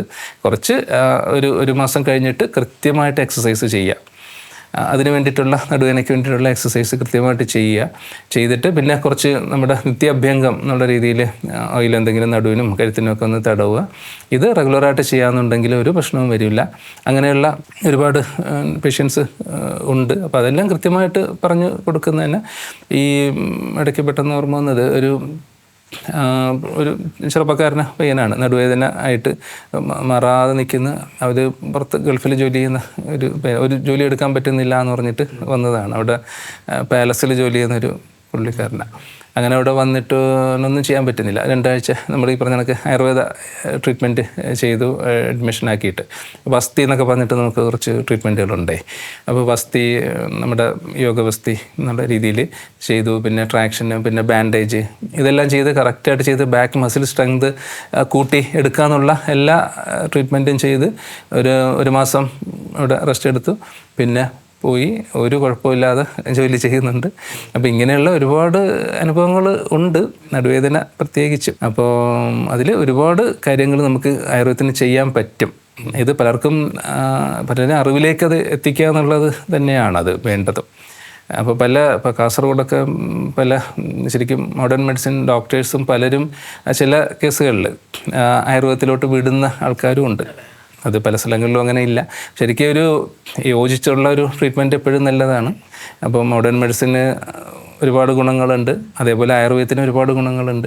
അപ്പോൾ അത് യോജിച്ച് ചെയ്യുക എന്നുള്ളതാണ്. ഇപ്പോൾ ഇങ്ങനെയുള്ള ഡിസ്ക് ഓപ്പറേഷൻ ചെയ്യുന്നതിന് മുമ്പ് ആയുർവേദത്തിൽ എന്തെല്ലാം മാറ്റങ്ങൾ നമുക്ക് വരുത്താൻ പറ്റും. അപ്പോൾ ആ ഒരു അറിവ് എല്ലാവർക്കും എത്തണം എന്നുള്ളതാണ് നമ്മുടെ ശരിക്കും നമ്മൾ ശ്രമിക്കേണ്ട ഒരു കാര്യവും. പക്ഷേ പേഷ്യൻസിനെ സംബന്ധിച്ചിടത്തോളം അത് ഏറ്റവും അനുഗ്രഹമായിരിക്കും. ഒരു സർജറി ചെയ്യുക എന്ന് പറയുന്നതും ആ ചെയ്യേണ്ട അവസ്ഥ എത്തിപ്പോയാൽ ചെയ്യാം. പക്ഷേ അതിന് മുമ്പ് നമുക്ക് ഒരുപാട് കാര്യങ്ങൾ ചെയ്യാൻ പറ്റും എന്നുള്ളതാണ് എൻ്റെ ഒരു അഭിപ്രായം അതിലുള്ളത്. നമ്മൾ ഒരുപാട് നടുവേദനയെ പറ്റി ഒരുപാട് സംസാരിച്ചപ്പം മറ്റൊരു ചോദ്യം പ്രേക്ഷകരുടെ മനസ്സിൽ എപ്പോഴും ഉള്ളൊരു ചോദ്യമായിരിക്കും. നമ്മളെപ്പോഴും പഥ്യത്തെക്കുറിച്ച് പറയാറുണ്ട്. അപ്പോൾ ഡയറ്റിന് ഈ കണ്ടീഷനിൽ എത്രത്തോളം റോളുണ്ട്, നടുവേദന എന്നുള്ള ഒരു കണ്ടീഷനിൽ? അതെ, അത് പ്രധാനമാണ്. ശരിക്കും എല്ലാ അസുഖങ്ങൾക്കും നമ്മുടെ ആഹാരത്തിന് പ്രാധാന്യമുണ്ട് അല്ലേ? നമ്മുടെ കഴിക്കുന്ന ആഹാരം ചിട്ടയോടെ കൂടെ കഴിച്ചാൽ നമുക്ക് ഔഷധം വേണ്ടെന്നാണ് പറയുന്നത് അല്ലേ? അല്ലെങ്കിൽ അപ്പോൾ നടുവേദനയ്ക്കും ഇപ്പോൾ നമുക്കിപ്പോൾ പൊതുവായുള്ളൊരു ധാരണ എന്ന് പറഞ്ഞപ്പോൾ ആയുർവേദം കഴിക്കുമ്പോൾ ഇറച്ചിയും മീനും മുട്ടയും കഴിച്ചുകൂടാ എന്നുള്ള ഒരു ധാരണ അങ്ങനെയല്ല. പഥ്യം എന്ന് പറഞ്ഞത് അസുഖത്തിനനുസരിച്ചിട്ട് മാത്രമാണ് ആയുർവേദത്തിൽ പറയുന്നത്. പഥ്യം അപഥ്യം എന്ന് പറഞ്ഞിട്ട്. പഥ്യം എന്ന് പറഞ്ഞാൽ എന്തൊക്കെ കഴിക്കാവുന്നതാണ് പഥ്യം. അപഥ്യം എന്ന് പറഞ്ഞാൽ എന്തൊക്കെ ഉപയോഗിക്കാൻ പാടില്ല. അത് ഭക്ഷണമാവാം, ചെയ്യുന്ന രീതികളാകാം. ഇതാണ് അതിൽ നമ്മൾ മനസ്സിലാക്കേണ്ടത്. ഇപ്പോൾ നടുവേദന, ഇപ്പോൾ ഡിസ്കിൻ്റെ പ്രൊലാപ്സ് വന്ന ഒരാൾക്ക് നമുക്ക് ഇറച്ചിയും മീനും മുട്ടയും കഴിക്കേണ്ടെന്ന് പറയേണ്ട ആവശ്യം നമുക്കില്ല. അവർക്ക് കഴിക്കാം, അതിലൊരു കുഴപ്പമില്ല. അവരുടെ ദഹനശക്തി അനുസരിച്ചിട്ട് അവർക്ക് കഴിക്കാം. എല്ലാം അതിൻ്റെ രീതിയിൽ കഴിക്കാം. നമ്മളിപ്പോൾ ഈ ഫാസ്റ്റ് ഫുഡ് എന്നൊക്കെ പറഞ്ഞിട്ടുള്ളത് അതൊക്കെ ഒഴിവാക്കാൻ മാക്സിമം ശ്രമിക്കുക. നടുവേദന എന്നുള്ളത് കൊണ്ട് മാത്രമല്ല, അതെല്ലാം മറ്റ് പല ഹെൽത്ത് ഇഷ്യൂസും ഉണ്ടാക്കുന്നുണ്ട്. അപ്പോൾ അതുകൊണ്ട് മാത്രം അങ്ങനെയുള്ള ഫുഡുകളൊക്കെ ഒഴിവാക്കാം. നമ്മൾ പച്ചക്കറികളും പഴങ്ങളും കൂടുതൽ കഴിക്കാൻ പറയും. കാരണം വെച്ചാൽ ഇതിൽ വൈറ്റമിൻസും ഇതെല്ലാം കൂടുതൽ കിട്ടണമല്ലോ. അപ്പം അത് വേണ്ടിയിട്ടുള്ള കാര്യങ്ങൾ കഴിക്കാൻ പറയും. ഇപ്പോൾ മാംസം കഴിക്കേണ്ടെന്നൊന്നും പറയുന്നില്ല, മാംസം കഴിക്കാൻ പറയും. മാംസവും ചില കണ്ടീഷനിൽ ആവശ്യമായിട്ട് വരാമല്ലോ. ഇപ്പോൾ നമുക്ക് നടുവിന് പുഷ്ടിയാണ് വേണ്ടതെങ്കിൽ നമുക്ക് മാംസം കഴിക്കാൻ പറയും. ഇപ്പം നമുക്ക് ചെയ്യുന്ന ട്രീറ്റ്മെൻറ്റിൽ തന്നെ ഉണ്ടല്ലോ മാംസക്കിഴി എന്ന് പറഞ്ഞിട്ടൊരു ട്രീറ്റ്മെൻ്റ് ഉണ്ട്. ശോഷിച്ചിരിക്കുന്ന ആൾക്കാർക്ക് മാംസപുഷ്ടിക്ക് വേണ്ടിയിട്ട് ചെയ്യുന്നതാണത്. ഞവരെയും മാംസവും ആടിൻ്റെ മാംസവും വെച്ചിട്ട് ചെയ്യുന്ന മാംസക്കിഴി എന്ന് പറഞ്ഞിട്ട്. പിന്നെ സൂപ്പ് ഉണ്ടാക്കിയിട്ട് കഴിക്കാൻ നമ്മൾ പറയാറുണ്ട്. ഇപ്പോൾ നടുവേദന വന്നിട്ടും ഞാനൊക്കെ പറയാറുള്ള കാര്യം തന്നെയാണ്. നടുവേദന വന്നിട്ട് കുറച്ച് മാറിക്കഴിഞ്ഞ പേഷ്യൻറ്റിന് അവരുടെ ഹെൽത്ത് മെയിൻറ്റെയിൻ ചെയ്യാനായിട്ട് ഈ ആടിൻ്റെ സൂപ്പ്, കുറച്ച് ദൈനംദിനം കഷായ ചൂർണവും കൂടെ ലേശം ആഡ് ചെയ്തിട്ട് സൂപ്പ് ഉണ്ടാക്കാൻ പറയാറുണ്ട്. അപ്പോൾ വളരെ വളരെ എഫക്റ്റീവാണത്. അപ്പോൾ ഇങ്ങനെ കഴിക്കാനായിട്ട് പറയാറുണ്ട്. അതുകൊണ്ട് കണ്ണടച്ച് ഇറച്ചി മീൻ മുട്ടയും കഴിച്ചുകൂടാ എന്നൊന്നും ഒരിക്കലും ഇല്ല. പഥ്യം അപഥ്യം എന്ന് പറയുന്നത്, പഥ്യം എന്ന് പറയുന്നത് കുറച്ച് വെജിറ്റബിൾസ് കൂടുതൽ കഴിക്കുക എന്നുള്ളതാണ്. പിന്നെ വിറ്റാമിൻ കിട്ടുന്ന രീതിയിലുള്ള ആഹാരം ചെയ്യുക. അപഥ്യം എന്ന് വെച്ചാൽ ചെയ്യാൻ പാടില്ലാത്ത കുറച്ച് കാര്യങ്ങളുണ്ട്. ഒരുപാട് എണ്ണയിൽ വറുത്തതും പൊരിച്ചതുമൊക്കെ ഒഴിവാക്കുക, നമ്മൾ ഒബേസിറ്റി ആവാതെ നോക്കുക. അപ്പോൾ അങ്ങനെയുള്ള കാര്യങ്ങൾ നമുക്ക് പൊതുവായിട്ട് പറഞ്ഞു കൊടുക്കാൻ പറ്റും. പിന്നെ അവർ ചെയ്യേണ്ട ഈ പറഞ്ഞ എക്സസൈസും കാര്യങ്ങൾ അത് ഒക്കെ നമുക്ക് പറഞ്ഞു കൊടുക്കേണ്ട, അവർ ചെയ്യേണ്ട കാര്യങ്ങളിൽ അതിൻ്റെ രീതിയിൽ പേഷ്യൻ്റ് തന്നെ പരിഗണിക്കുകയാണെങ്കിൽ തീർച്ചയായിട്ടും അവർക്ക് പൂർണ്ണമായിട്ടും അസുഖം മാറ്റിയെടുക്കാൻ പറ്റും എന്നുള്ളതാണ് അതിന്. അതുകൊണ്ട് അതാണ് അതിൻ്റെ പഥ്യാപഥ്യത്തിലുള്ള പ്രതികരണം. ഈ ആഹാരത്തിൻ്റെ കാര്യം പറഞ്ഞതുപോലെ എന്തൊക്കെ കഴിക്കണം എന്തൊക്കെ കഴിക്കണ്ട എന്ന് പറയുന്ന പോലെ എന്തൊക്കെ എക്സസൈസ് ചെയ്യണം, അല്ലെങ്കിൽ നടുവേദനയുള്ള ഒരാൾക്ക് എന്തൊക്കെ ചെയ്യാൻ പാടില്ല എന്നുള്ളതും കൂടെ ഉണ്ട്. ഇപ്പം നമുക്കിപ്പോൾ യോഗാസനങ്ങൾ എന്തൊക്കെ ചെയ്യാം, അല്ലെങ്കിൽ എന്തൊക്കെ എക്സസൈസുകളാണ് ശരിക്കും ചെയ്യേണ്ടതെന്നാണ്. അതിൽ ഈ പറഞ്ഞ പോലെ തന്നെയാണ്, നേരത്തെ പറഞ്ഞത് തന്നെയാണ്. അതായത് നമുക്കിപ്പോൾ ആഹാരം വിഹാരം, ആഹാരത്തിൽ ഇന്ന കാര്യങ്ങൾ ചെയ്യുക, കുറച്ച് മസിൽ സ്ട്രെങ്തും കാര്യങ്ങൾ കിട്ടുന്ന രീതിയിലുള്ള ഭക്ഷണ ക്രമങ്ങളും അതായത് അങ്ങനെയുള്ള ചെയ്യുക. വിഹാരം എന്ന് പറഞ്ഞിട്ടുള്ളതാണ് നമുക്ക് എന്തൊക്കെ ശരിക്കും നടുവേദന നമ്മൾ സാധാരണ ചെയ്യുന്നത്. ഇപ്പോൾ നടുവേദന വന്ന് ആദ്യമേ തന്നെ എക്സസൈസ് പറയാറില്ല, ചെയ്യാനും പാടില്ല. ഫസ്റ്റ് അതിൻ്റെ കോസ് കണ്ടെത്തി ട്രീറ്റ് ചെയ്ത് അതിനെ ഒരു സുഖപ്പെടുത്തിയതിന് ശേഷം വീണ്ടും വരാതിരിക്കാനായിട്ടാണ് നമ്മൾ എക്സസൈസ് എന്നുള്ള രീതിയിൽ നമുക്ക് ചെയ്യേണ്ടത്. അപ്പം നടുവിന് ബലപ്പെടുത്തുന്ന എക്സസൈസ്, ബാക്ക് സ്ട്രെങ്തനിങ് എക്സസൈസാണ് അതിൽ നമുക്ക് ചെയ്യേണ്ടുള്ളത്. അതൊന്ന് നമുക്ക് പേഷ്യൻ്റ് ഇങ്ങനെ സ്ട്രൈറ്റ് കിടന്നിട്ട് ഒന്ന് സിമ്പിളായിട്ട് പറയുന്നത്, കാല് സ്ട്രൈറ്റ് പൊക്കുക നമ്മൾ പറയുന്നുണ്ട്, രസമല്ല. ഇത് ഓരോ കാലും ഒരു 60 ഡിഗ്രി വരെ പൊക്കുകയും താക്കുകയും ചെയ്യാം. ഒരു കാല് പൊക്കാതാക്കുക, മറ്റേ കാല് പൊക്കുക താക്കുക, മുട്ട് മടക്കാണ്ട് ഒരു 60 ഡിഗ്രി വരെ, 90 ഡിഗ്രി പൊക്കാൻ പാടില്ല, 60 ഡിഗ്രി വരെ അത് ചെയ്യുക. പിന്നെ ഉള്ളത് മുട്ട് മടക്കിയിട്ട് നമ്മൾ പവനമുക്താസനം എന്നൊക്കെ പറയുമല്ലോ, അത് മുട്ട് മടക്കി വയറിനോട് ചേർത്ത് പിടിച്ചിട്ട് താടി കൊണ്ട് മുട്ടിൽ മുട്ടിക്കുന്ന. ഇത് നട്ടലിന് നല്ല ഒരു സ്ട്രെച്ചിങ് ഫോഴ്സ് കിട്ടുന്നതാണ്. പേഷ്യൻ്റ് സ്ട്രൈറ്റ് കിടക്കുക, മുട്ട് മടക്കി വയറിനോട് ചേർത്ത് പിടിക്കുക, തല ഉയർത്തിയിട്ട് താടി കൊണ്ട് മുട്ടിൽ മുട്ടിക്കുക. ഇത് ഓരോ കാലും മാറി മാറി ചെയ്യുക, 2 കാലും ഒരുമിച്ച് ചെയ്യുക. പവനമുക്താസനം എന്ന് പറഞ്ഞാൽ അത് ശരിക്കും ആയുർവേദത്തിലും യോഗയിൽ പവനമുക്താസനം വെച്ചാൽ ഗ്യാസിനെ ഇല്ലാതാക്കുന്ന ആസനം എന്നുള്ളതാണ്. വയറിനെ ഒതുങ്ങിയിട്ട് നമ്മുടെ ഗ്യാസിൻ്റെ പ്രശ്നങ്ങളും മാറിക്കിട്ടുക. ഇതാണ് ശരിക്കും സിമ്പിളായിട്ടുള്ളൊരു 4 എക്സസൈസ് കൃത്യമായിട്ട് ചെയ്താൽ നടുവേദന നമുക്ക് വരാതെ നോക്കാൻ പറ്റും. ഇത് 2 ചെയ്യുക. പിന്നെ കമിഴ്ന്ന് കിടന്നിട്ട് നമ്മളെ ഭുജംഗാസനം എന്ന് പറഞ്ഞിട്ട് കൈ കുത്തിയിട്ട് ഇങ്ങനെ പൊക്കിളിൻ്റെ മേൽഭാഗം ഇങ്ങനെ ഉയർത്തി നിൽക്കുന്ന ഭുജംഗാസനം എന്ന് പറഞ്ഞിട്ട് അത് ചെയ്യുക, വീണ്ടും താരുക, വീണ്ടും ചെയ്യുക, ഒരു 10 പ്രാവശ്യം ചെയ്യുക. അടുത്തത് ശരിക്കും ശലഭാസനം. നമ്മൾ കമിഴ്ന്ന് കിടന്നിട്ട് തന്നെ നമ്മുടെ കൈ 2 തുടയുടെ അടിയിൽ വയ്ക്കുക, 2 കാലും ബാക്കിലോട്ട് പൊന്തിക്കുക, ആട്ടി ആട്ടി പൊക്കുക താക്കുക, ഒരു 10 പ്രാവശ്യം ചെയ്യുക. ശരിക്കും സിമ്പിളായിട്ട് ഈ 4 എക്സസൈസ് ചെയ്താൽ തന്നെ നടുവിൻ്റെ മസിൽസ് നമുക്ക് വളരെ സ്ട്രെങ്ത് ആക്കി എടുക്കാൻ പറ്റും. ഇത് മാത്രം ചെയ്താൽ മതി. പിന്നെ ബാക്കി എല്ലാം ചെയ്യാൻ പറ്റും. ഒരുപാട് യോഗാസനങ്ങളൊക്കെ ഉണ്ടല്ലോ. എന്നാലും നടുവേദനയ്ക്ക് ഏറ്റവും സിമ്പിളായിട്ട് ഞാൻ പറഞ്ഞു കൊടുക്കുന്ന ഈ 4 ആസനം ചെയ്യാൻ പറ്റും, ചെയ്യാനായിട്ട് പറയാറുണ്ട്. അപ്പോൾ അത് കൃത്യമായിട്ട് ചെയ്താൽ ഒരു കുഴപ്പവും വരുന്നില്ല. അതിൻ്റെ ഉദാഹരണമായിട്ട് ഈ പറഞ്ഞ കണക്ക് ഇതിൻ്റെ ഇടയിൽ ഓർമ്മ വന്നതാണ്. ഒരു മെഡിക്കൽ റെപ്പ് ഉണ്ടായിരുന്നു. അയാൾക്ക് ബൈക്കില്ലാണ്ട് അയാളുടെ ജീവിതം പറ്റത്തില്ല. ബൈക്കിൽ തന്നെ നടുവേദനയായിട്ട് ബൈക്ക് എടുക്കാൻ പറ്റാത്തൊരു കണ്ടീഷനുള്ളൊരു പേഷ്യൻ്റ് ആയിരുന്നു.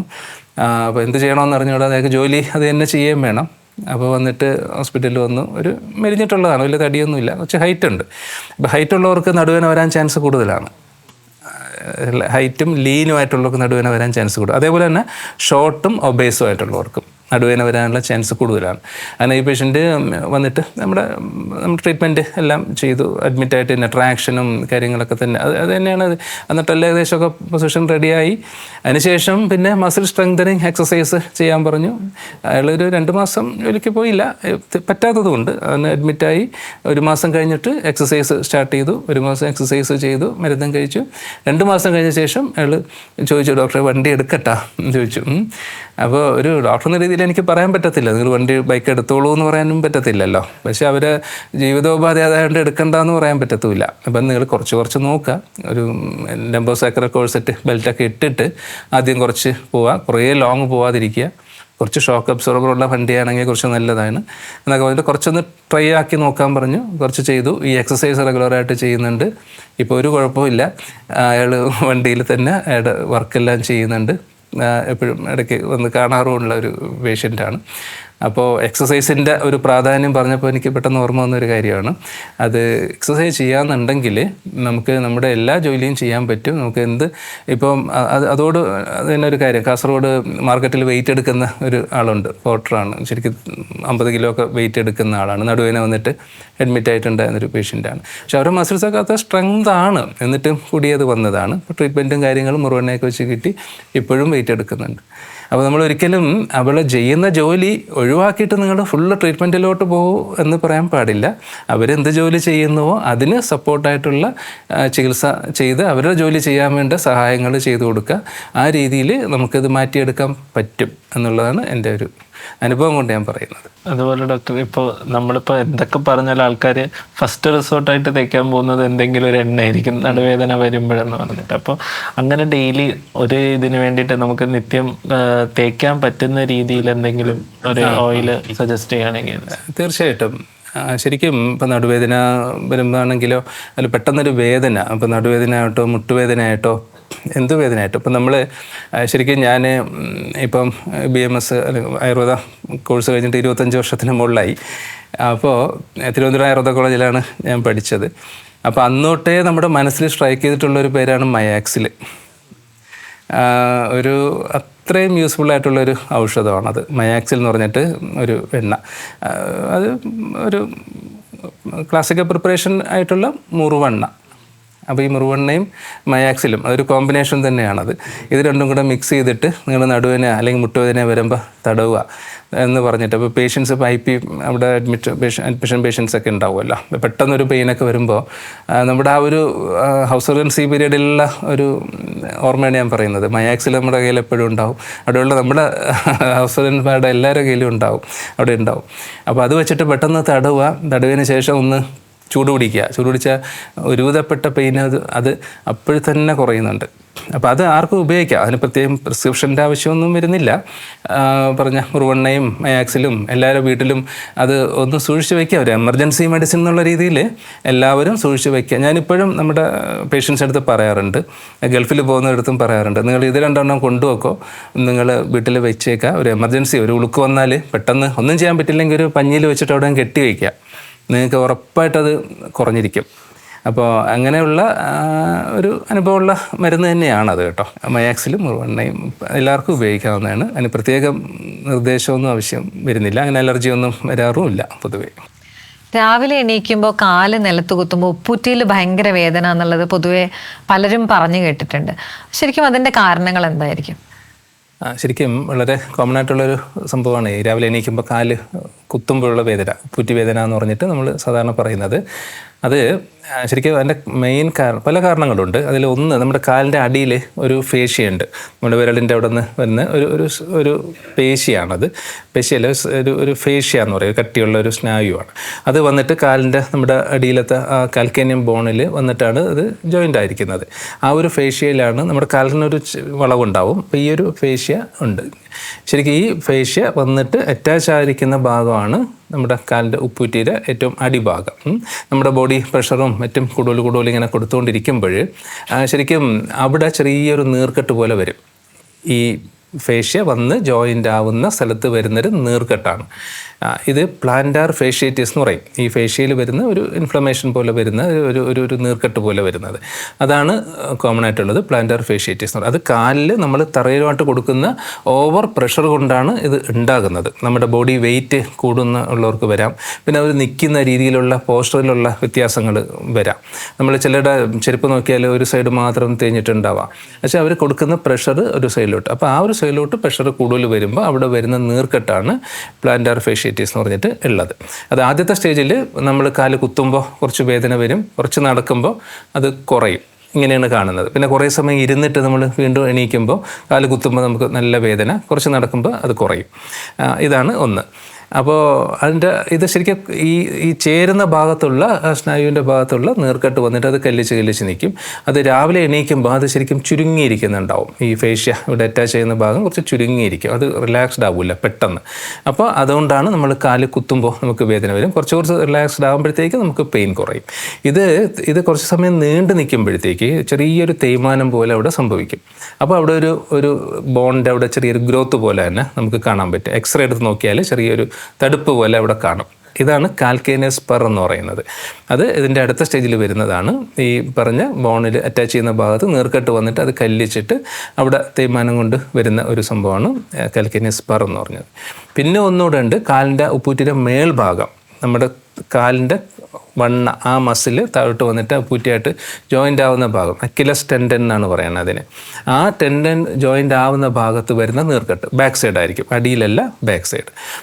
ഇതും ഉപ്പൂറ്റി വേദനയ്ക്ക് കാരണം, അക്കിലസ് ടെൻഡനൈറ്റിസ് എന്ന് പറയും. ഈ 3 കാരണമാണ് പൊതുവേ വരുന്ന ഈ അടിക്കാൽ വേദന, അതായത് ഉപ്പൂറ്റി വേദന എന്ന് പറഞ്ഞിട്ട് വരുന്നത്. അത് വളരെ സിവിയറാണ്. ആദ്യം ചെറിയ രീതിയിൽ വരും. നമ്മളത് ട്രീറ്റ്മെൻറ്റ് ചെയ്തില്ല എന്നുണ്ടെങ്കിൽ വളരെ നല്ല രീതിയിൽ അത് പോകാറുണ്ട്. നല്ലോണം പെയിൻ കൂടാറുണ്ട്. പേഷ്യൻ്റിന് കാല് കുത്താൻ പോലും പറ്റാത്ത ഒരു കണ്ടീഷൻ അതിൽ വരാറുണ്ട്. ആ നീർക്കെട്ട് വന്നിട്ട് അത് കല്ലിച്ചിട്ട് അത് കൂടുതൽ കംപ്രഷൻ ആ മാംസത്തിലോട്ട് കൊടുത്തുകൊണ്ടിരിക്കും. അപ്പോൾ ഇത് കാരണമാണ് ആ ഒരു പ്രശ്നം വരുന്നത്. അങ്ങനെ സിവിയറായിട്ടുള്ളൊരു പേഷ്യൻറ്റും ഉണ്ടായി. ഇപ്പോൾ വീൽ ചെയറിൽ തന്നെ വന്നത് ശരിക്കും ഈ പറഞ്ഞ ഈ പ്ലാന്റാർ ഫേഷ്യേറ്റീസ് കാൽക്കേനിയസ് സ്പർ ആയിട്ട് മാറിയിട്ടുള്ള കേസ്. അത് ആദ്യം മോഡേൺ മെഡിസിൻ തന്നെ ട്രീറ്റ്മെൻറ്റുകൾ എടുത്തിട്ടുണ്ടായി. പിന്നെ എന്താ സ്റ്റിറോയിഡ് ഇഞ്ചക്ഷനൊക്കെ കൊടുത്തിട്ടുണ്ടായി. കാലിൻ്റെ ബോണിൽ സ്റ്റിറോയിഡ് ഇഞ്ചക്ഷൻ വെച്ചിട്ടുണ്ടായി. ഒരു 1-2 ആഴ്ച കുറവുണ്ടായി. വീണ്ടും അവർക്ക് പെയിൻ വന്നു. പിന്നെ കാല് കുത്താൻ പറ്റുന്നില്ല, 2 കാലും ഒരേപോലെ വന്നു. അങ്ങനെ സർജറി ഓപ്റ്റ് ചെയ്തിട്ടുണ്ടായി. സർജറി ഓപ്റ്റ് ചെയ്തപ്പോഴത്തേക്ക് അവർക്കത് വേണ്ടാന്ന് പറഞ്ഞിട്ട് അവർ തന്നെ ആയുർവേദത്തിലോട്ട് പോയി നിങ്ങൾ ട്രൈ ആക്കിക്കോളൂ എന്ന് പറഞ്ഞിട്ട് വിട്ടൊരു കേസായിരുന്നു. ഒരു 45-46 വയസ്സുള്ള ഒരു സ്ത്രീയാണ്. വീൽ ചെയറിൽ തന്നെയാണ് വന്നത്. നമ്മൾ ഈ ഉപ്പൂറ്റി വേദന അത്ര സിവിയർ ചിലപ്പോൾ കണ്ടിട്ട് ഉണ്ടാവില്ല, പക്ഷേ അത്ര സിവിയർ കേസ് അതാവാറുണ്ട്. ഞാൻ ഹോസ്പിറ്റലിൽ അഡ്മിറ്റായിട്ട് അതിനുള്ള ട്രീറ്റ്മെൻറ്റ് ചെയ്തിട്ട് പൂർണ്ണമായിട്ടും മാറിപ്പോയൊരു കേസാണത്. അപ്പോൾ അതിന് ട്രീറ്റ്മെൻറ്റ് എന്ന് പറയുന്നത് ഒന്ന് ചെറിയ എക്സസൈസ് ഉണ്ട്. പിന്നെ നമുക്ക് ഏറ്റവും സിമ്പിളായിട്ട് വീട്ടിലും ചെയ്യാൻ പറ്റുന്ന കാര്യമാണ് ഈ മുറുവെണ്ണയും മയാക്സിലും കൂടെ കോട്ടണിൽ വെച്ചിട്ട് ആ ഉപ്പൂറ്റിയിൽ വയ്ക്കുക, ഒരു ബാൻഡേജ് ചെയ്യുക, രാത്രി കിടക്കുമ്പോൾ ബാൻഡേജ് ചെയ്യുക, രാവിലെ അത് മാറ്റുക. അപ്പോൾ ആ ഒരു ടെൻഡർനെസ് വളരെ പെട്ടെന്ന് കുറയ്ക്കാൻ പറ്റും. പിന്നെ രാത്രി നമ്മൾ കിടക്കുമ്പോൾ മസിൽസ് ലൂസായിരിക്കുന്നതുകൊണ്ട് കാല് കുറച്ച് ഫ്ലാറ്റായിട്ട് നിൽക്കുന്നുണ്ടാവും. ഇത് കാരണമാണ് അവിടെ പെയിൻ കൂടുന്നത് രാവിലെ. അപ്പോൾ ഇത് കുറച്ച് ബാൻഡേജ് ഉണ്ടെങ്കിൽ കാല് കുറച്ച് സ്ട്രൈറ്റ് ആയിട്ട് നിൽക്കാൻ പറ്റും. അവിടെ അത്രത്തോളം നീർക്കെട്ട് വരത്തില്ല, അത്രത്തോളം ചുരുങ്ങത്തില്ല ആ ഫേഷ്യ. അപ്പോൾ അതുകൊണ്ട് നമുക്കത് വേദന കുറയ്ക്കാൻ പറ്റും. പിന്നെ രാവിലെ എണീക്കുന്നതിന് മുമ്പ് കാല് മാത്രം ഇങ്ങനെ ഒരു 20 പ്രാവശ്യം മടക്കിയ നിവർത്തുകയും ചെയ്യുക. കാൽപാദം താഴോട്ട് മുകളിലോട്ട് സ്ലോ ആയിട്ട് 10-20 പ്രാവശ്യം ചെയ്യുക. ഇങ്ങനെയുള്ള എക്സസൈസ് ചെയ്യുക. പിന്നെ ഈ പറഞ്ഞ ഇത് ചെയ്യുക. പിന്നെ വൈദ്യനിർദ്ദേശപ്രകാരമുള്ള മറ്റ് ചികിത്സകളും ചെയ്യാന്നുണ്ടെങ്കിൽ പൂർണ്ണമായിട്ടും മാറ്റിയെടുക്കാൻ പറ്റുന്നതാണ് ഈ പറഞ്ഞ ഉപ്പൂറ്റി വേദന. നമുക്കിപ്പോൾ ഈ IT പ്രൊഫഷണൽസിനായാലും ഡ്രൈവ് ചെയ്യുന്ന ആൾക്കാർക്കായാലും കണ്ടുവരുന്ന ഒന്നാണ് ഈ ടെന്നീസ് എൽബോ അല്ലെങ്കിൽ കാർപ്പൽ ടണൽ, റിസ്റ്റിന് വരുന്ന വേദന എന്നൊക്കെ ഉള്ളത്. അപ്പോൾ അതിന് ആയുർവേദത്തിന് എന്തൊക്കെ സൊല്യൂഷനാണ്? ഇതിൻ്റെ എക്സാക്ട് കാരണങ്ങൾ എന്താണ്? എന്തൊക്കെ ട്രീറ്റ്മെൻറ്റ്സ് അവൈലബിൾ ആണ്? കൈമുട്ട് വേദന വളരെ കോമൺ ആയിട്ട് കാണുന്ന ഒരു അസുഖം തന്നെയാണ്. കൈമുട്ട് വേദന, കൈയുടെ ഈ ഭാഗത്ത് വരുന്ന വേദന.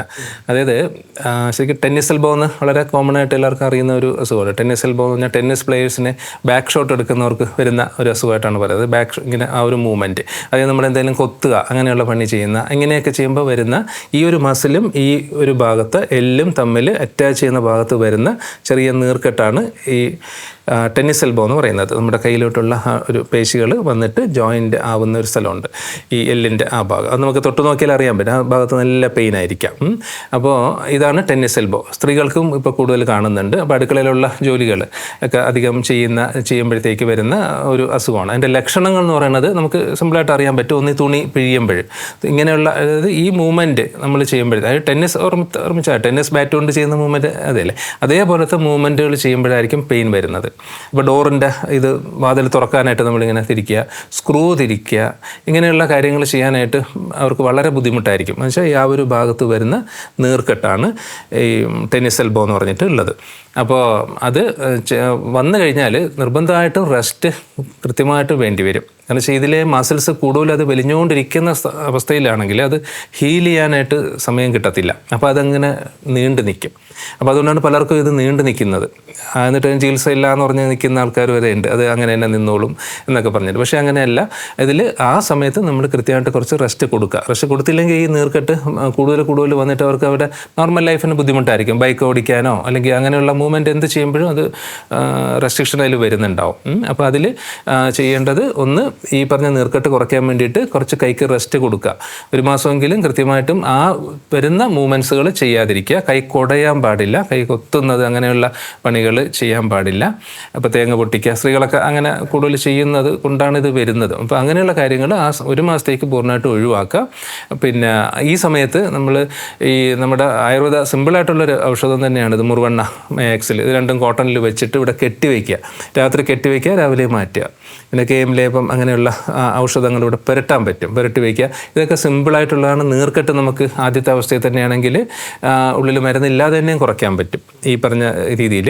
പിന്നെ അടുത്ത സ്റ്റേജാണ്, ഒരു മാസം കഴിഞ്ഞത് കുറഞ്ഞ ശേഷമാണ് ഇതിനുള്ള എക്സസൈസുകളുണ്ട്. ശരിക്കും ഈ ഇതിന് അതായത് ബോൾ കയ്യിൽ വെച്ചിട്ട് ഇങ്ങനെ പ്രസ് ചെയ്യുക, അല്ലെങ്കിൽ തുണി പ്രസ് ചെയ്യുക, പിന്നെ ഇങ്ങനെ ജസ്റ്റുള്ള മൂവ്മെൻറ്റ്സ്, ഇങ്ങനെ ട്വിസ്റ്റ് ചെയ്യുന്ന മൂവ്മെൻറ്റ്, ഇങ്ങനെയുള്ള കുറച്ച് എക്സസൈസുകളുണ്ട്. ഇത് കൃത്യമായിട്ട് ചെയ്യുക. ഒരു കാരണവശാലും കുടയുന്നതോ അങ്ങനെയുള്ള കാര്യങ്ങൾ ചെയ്യാൻ പാടില്ല. അത് എക്സസൈസിൽ ഉൾപ്പെടുത്തരുത്. നമ്മൾ എന്തെങ്കിലും കൈ ഇങ്ങനെ കുടയുകയോ അല്ലെങ്കിൽ ആ രീതിയിലുള്ളത് ചെയ്യരുത്. അതാണ് ടെന്നീസ് എൽബോ എന്നുള്ള ഇതിനുള്ളത്. ഇൻ്റർണലായിട്ടുള്ള കൂടുതലായിട്ടുണ്ടെങ്കിൽ നമുക്ക് ഉള്ളിൽ ഔഷധങ്ങൾ, ആയുർവേദത്തിൽ ഉള്ള ഒരുപാട് ഔഷധങ്ങളുണ്ട്, അത് ഉപയോഗിക്കാൻ പറ്റും. അതേപോലെ ഒന്നാണ് കാർപ്പൽ ടണൽ സിൻഡ്രോം എന്ന് പറയും. ഈ പറഞ്ഞ റിസ്റ്റിൽ വരുന്നൊരു വേദനയാണ്. നമുക്ക് എന്തെങ്കിലും കുറച്ച് എഴുതാക്കുമ്പോഴത്തേക്കൊരു കൈക്കൊരു തളർച്ച പോലെ വരും. ഇപ്പോൾ ഫോൺ, പലരും പറയുന്നുണ്ട്, ഫോൺ പിടിച്ചിട്ട് കുറേ സമയം ഇങ്ങനെ ഫോൺ ചെയ്യുമ്പോഴത്തേക്ക് കൈ ഒരു തളർന്ന പോലെ വരും.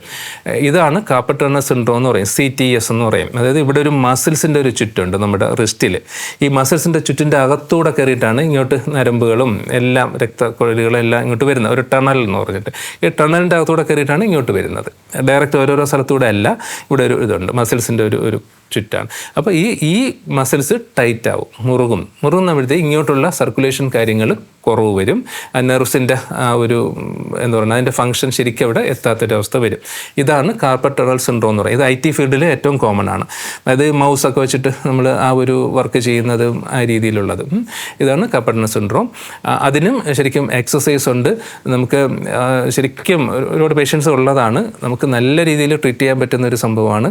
അതിന് എക്സസൈസ് ഉണ്ട്. അത് ഞാൻ പേഷ്യൻസിന് പ്രത്യേകിച്ചും പറഞ്ഞു കൊടുക്കാറുണ്ട്. അതിൻ്റെ എക്സസൈസ് എന്ന് പറഞ്ഞാൽ കൈ ഇങ്ങനെ നീട്ടി വയ്ക്കുക, നീട്ടി വെച്ചതിന് ശേഷം ഇങ്ങനെ സപ്പോർട്ടിൽ മേളിലോട്ടാക്കുക, താഴോട്ടാക്കുക, മറ്റേ കൈ ഇങ്ങനെ ആക്കുക, താഴോട്ടാക്കുക. അതിനുശേഷം ഇങ്ങനെ മൂവ്മെൻറ്റ്സ് ഓരോന്നും 10 പ്രാവശ്യം ചെയ്യുക. പിന്നെ സൈഡ് വെച്ചിട്ട് ഇങ്ങനെ ഈ സൈഡ്, പിന്നെ ഈ മൂവ്മെൻറ്റ്, പിന്നെ വിരലിങ്ങനെ മടക്കുക, നിവർത്തുക, ഫാസ്റ്റായിട്ട്. അത് സ്ലോ ചെയ്യുക, പിന്നെ ഫാസ്റ്റായിട്ട് ചെയ്യുക. ഇത് അതിനുശേഷം പിന്നെ കൈ ഇങ്ങനെ എക്സസൈസ് ലൂസാക്കുക, ഇങ്ങനെയുള്ള rotation, clockwise, anticlockwise, തിരിച്ച് ഇങ്ങനെ ചെയ്യുക. ഇതെല്ലാം ഒരു 20 ടൈംസ് വെച്ചിട്ട് തന്നെ ചെയ്യണം. അതിനുശേഷം പിന്നെ ഇങ്ങനെ കൈ കുടയുന്നത്, ഫ്രീ ആയിട്ട് കുടയുക, ഈ സൈഡ് വൈസ് ഇങ്ങനെ ചെയ്യുക, വിരൽ ഓരോന്ന് ഇങ്ങനെ ഇത്. ഇത്രയും എക്സസൈസ് ചെയ്യാന്നുണ്ടെങ്കിൽ അത് പൂർണ്ണമായിട്ടും മാറ്റിയെടുക്കാൻ പറ്റും. സർജറി വേണ്ട, സർജറി ഇല്ലാതെ തന്നെ ചെയ്യാൻ പറ്റും. അത് നമുക്ക് അനുഭവം ഉള്ളതാണ്. പിന്നെ മുറുവെണ്ണ ഈ പറഞ്ഞ കണക്ക് കെട്ടിവയ്ക്കുക. ഇതെല്ലാം സിമ്പിളാണ്. ഏത് നീർക്കെട്ടിനും നമുക്ക് മുറുവെണ്ണ കെട്ടിവയ്ക്കാം. അപ്പം പഞ്ഞിയിൽ വയ്ക്കുക, ഇവിടെ കെട്ടിവെക്കുക, രാത്രി കെട്ടിവെക്കുക, രാവിലെ മാറ്റിയ ശേഷം ഈ എക്സസൈസ് ചെയ്യുക. കുറച്ച് ആയുർവേദ ഔഷധങ്ങളുടെ ഉള്ളിൽ കഴിച്ചാൽ അത്രയും നല്ലതാണ്. അത് വൈദ്യ നിർദ്ദേശപ്രകാരം രോഗിയുടെ മറ്റവസ്ഥകളും നോക്കിയിട്ട് മാത്രം ഉള്ളിലുള്ള മരുന്നും കൂടെ കൊടുക്കുകയെന്നുണ്ടെങ്കിൽ സർജറി ചെയ്യാതെ തന്നെ നമുക്ക് മാറ്റിയെടുക്കാൻ പറ്റും. കാർപ്പൽ ടണൽ സിൻഡ്രോം, CTS എന്ന് പറഞ്ഞാൽ അതിൻ്റെ ടെസ്റ്റ് ഉണ്ട്, NCV ടെസ്റ്റൊക്കെ നമ്മൾ അറിയുന്നുണ്ടോ? അതെ, നമ്മൾ എത്ര സിവിയർ ആണെങ്കിലും അത് മാറ്റിയെടുക്കാൻ പറ്റും. കുറേ ആൾക്കാർക്കുള്ള 2 മെയിൻ പ്രശ്നങ്ങളാണ് സൈനസൈറ്റിസും മൈഗ്രെയിനും. അത് കുറേ പേരെ ബുദ്ധിമുട്ടിക്കുന്നുണ്ട്. അപ്പോൾ അതിന് കൊടുക്കാൻ പറ്റിയ ടിപ്സ് എന്തൊക്കെയാണ് സാർ? ഈ തലവേദന ശരിക്കും വളരെ കോമൺ ആയിട്ടുള്ള ഒരു സംഭവം തന്നെയാണ്. അപ്പോൾ ഇതിൽ ഏറ്റവും കോമൺ ആയിട്ടുള്ളതാണ് ശരിക്കും സൈനസൈറ്റിസും മൈഗ്രെയിനും.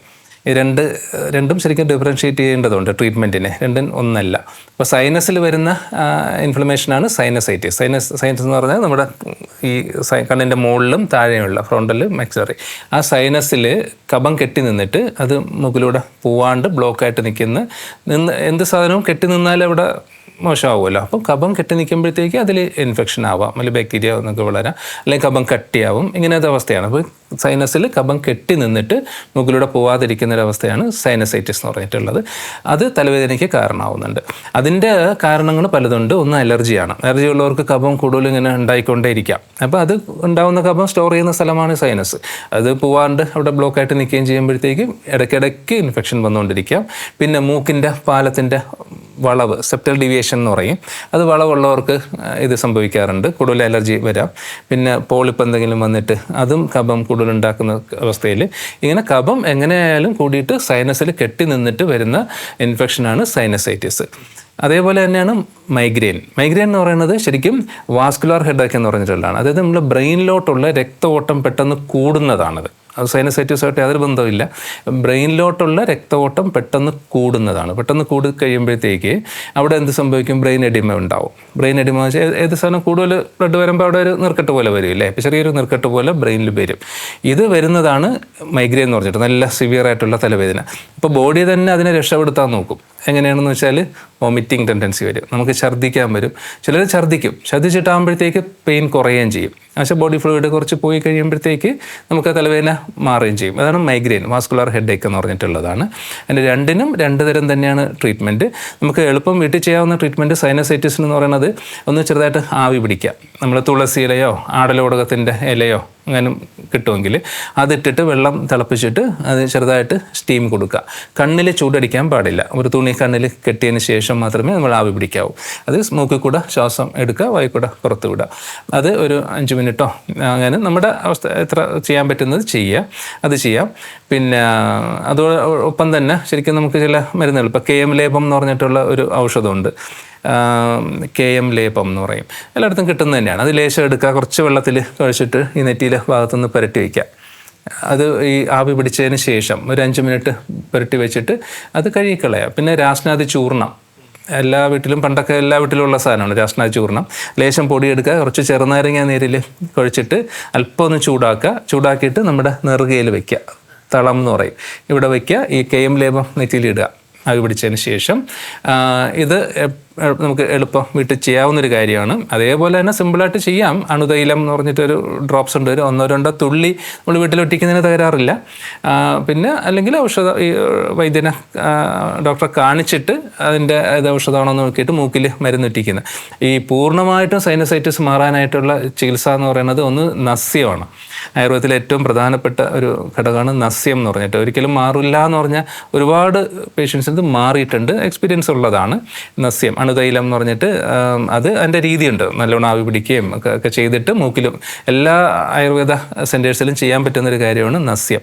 പോയിട്ടൊരു 7 ദിവസം ചെയ്തിട്ട് പിന്നെ വേണമെങ്കിൽ വീട്ടിൽ പ്രതിമർശം എന്നുള്ള രീതിയിൽ ചെറിയ ഡോസിൽ മൂക്കിൽ ഒറ്റിക്കുക.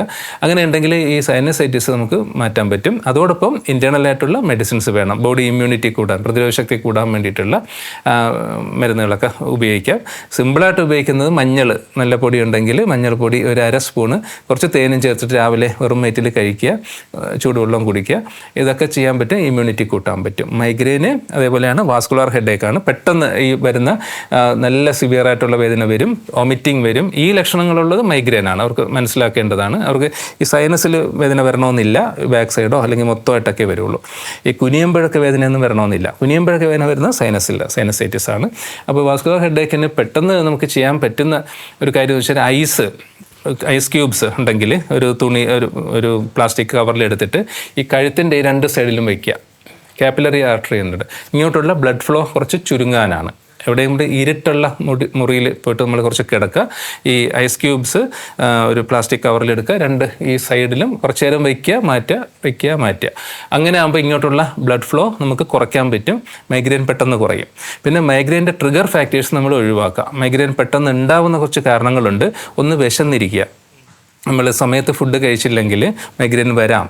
പിന്നെ രണ്ടാമത്തത് വെയിലത്ത് പോവുക, വെയിലധികം കൊണ്ടുകഴിഞ്ഞാൽ മൈഗ്രെയിൻ വരാം. ഉറക്കം ഒഴിയുക, നല്ലോണം ഉറക്കമൊന്നും ഇല്ല എന്ന അവസ്ഥയിൽ വരാം. പിന്നെ ഒരുപാട് ആൾക്കാരൊക്കെ കൂടിയ സ്ഥലത്തൊക്കെ ഉള്ള നമ്മുടെ ഒരു ഫംഗ്ഷനോ ഒക്കെ പോയിട്ടൊക്കെ നിന്നിട്ട് ആ ഒരു കണ്ടീഷനിൽ, പിന്നെ ചിലതരം പെർഫ്യൂംസിൻ്റെ മണം, ഇതെല്ലാം മൈഗ്രെയിൻ്റെ ട്രിഗർ ഫാക്ടേഴ്സാണ്, മൈഗ്രെയിൻ ഉണ്ടാക്കുന്ന ഘടകങ്ങളാണ്. ഈ ട്രിഗർ ഫാക്ടേഴ്സ് മനസ്സിലാക്കിയിട്ട് നമ്മൾ അതിൽ നിന്ന് മാറി നിൽക്കാനും ശ്രമിക്കുക. എത്രയും കാര്യം ചെയ്യുക. പിന്നെ ഈ പറഞ്ഞ തളം വയ്ക്കാനും, പിന്നെ ഔഷധങ്ങളുണ്ട്, ചില എണ്ണകളുണ്ട്, അവസ്ഥയ്ക്കനുസരിച്ചിട്ടുള്ള എണ്ണ തലയിൽ വെക്കാനുണ്ട് മൈഗ്രെയിൻ മാറ്റാൻ വേണ്ടിയിട്ട്. അതിനൊക്കെ അത് രോഗിയുടെ അവസ്ഥ അനുസരിച്ചിട്ട് ആയുർവേദ ഡോക്ടർ നിശ്ചയിക്കേണ്ടതാണ്. അപ്പോൾ അങ്ങനെയുള്ള അതിൽ ഏറ്റവും നല്ല ചികിത്സ ഉള്ളതാണ് മൈഗ്രെയിനും സൈനസൈറ്റിസിനും ആയുർവേദത്തിൽ. ഇന്ന് ഒരുപാട് കാര്യങ്ങൾ എനിക്ക് തോന്നുന്നു നമ്മൾ ഡിസ്കസ് ചെയ്യാണ്ടായി.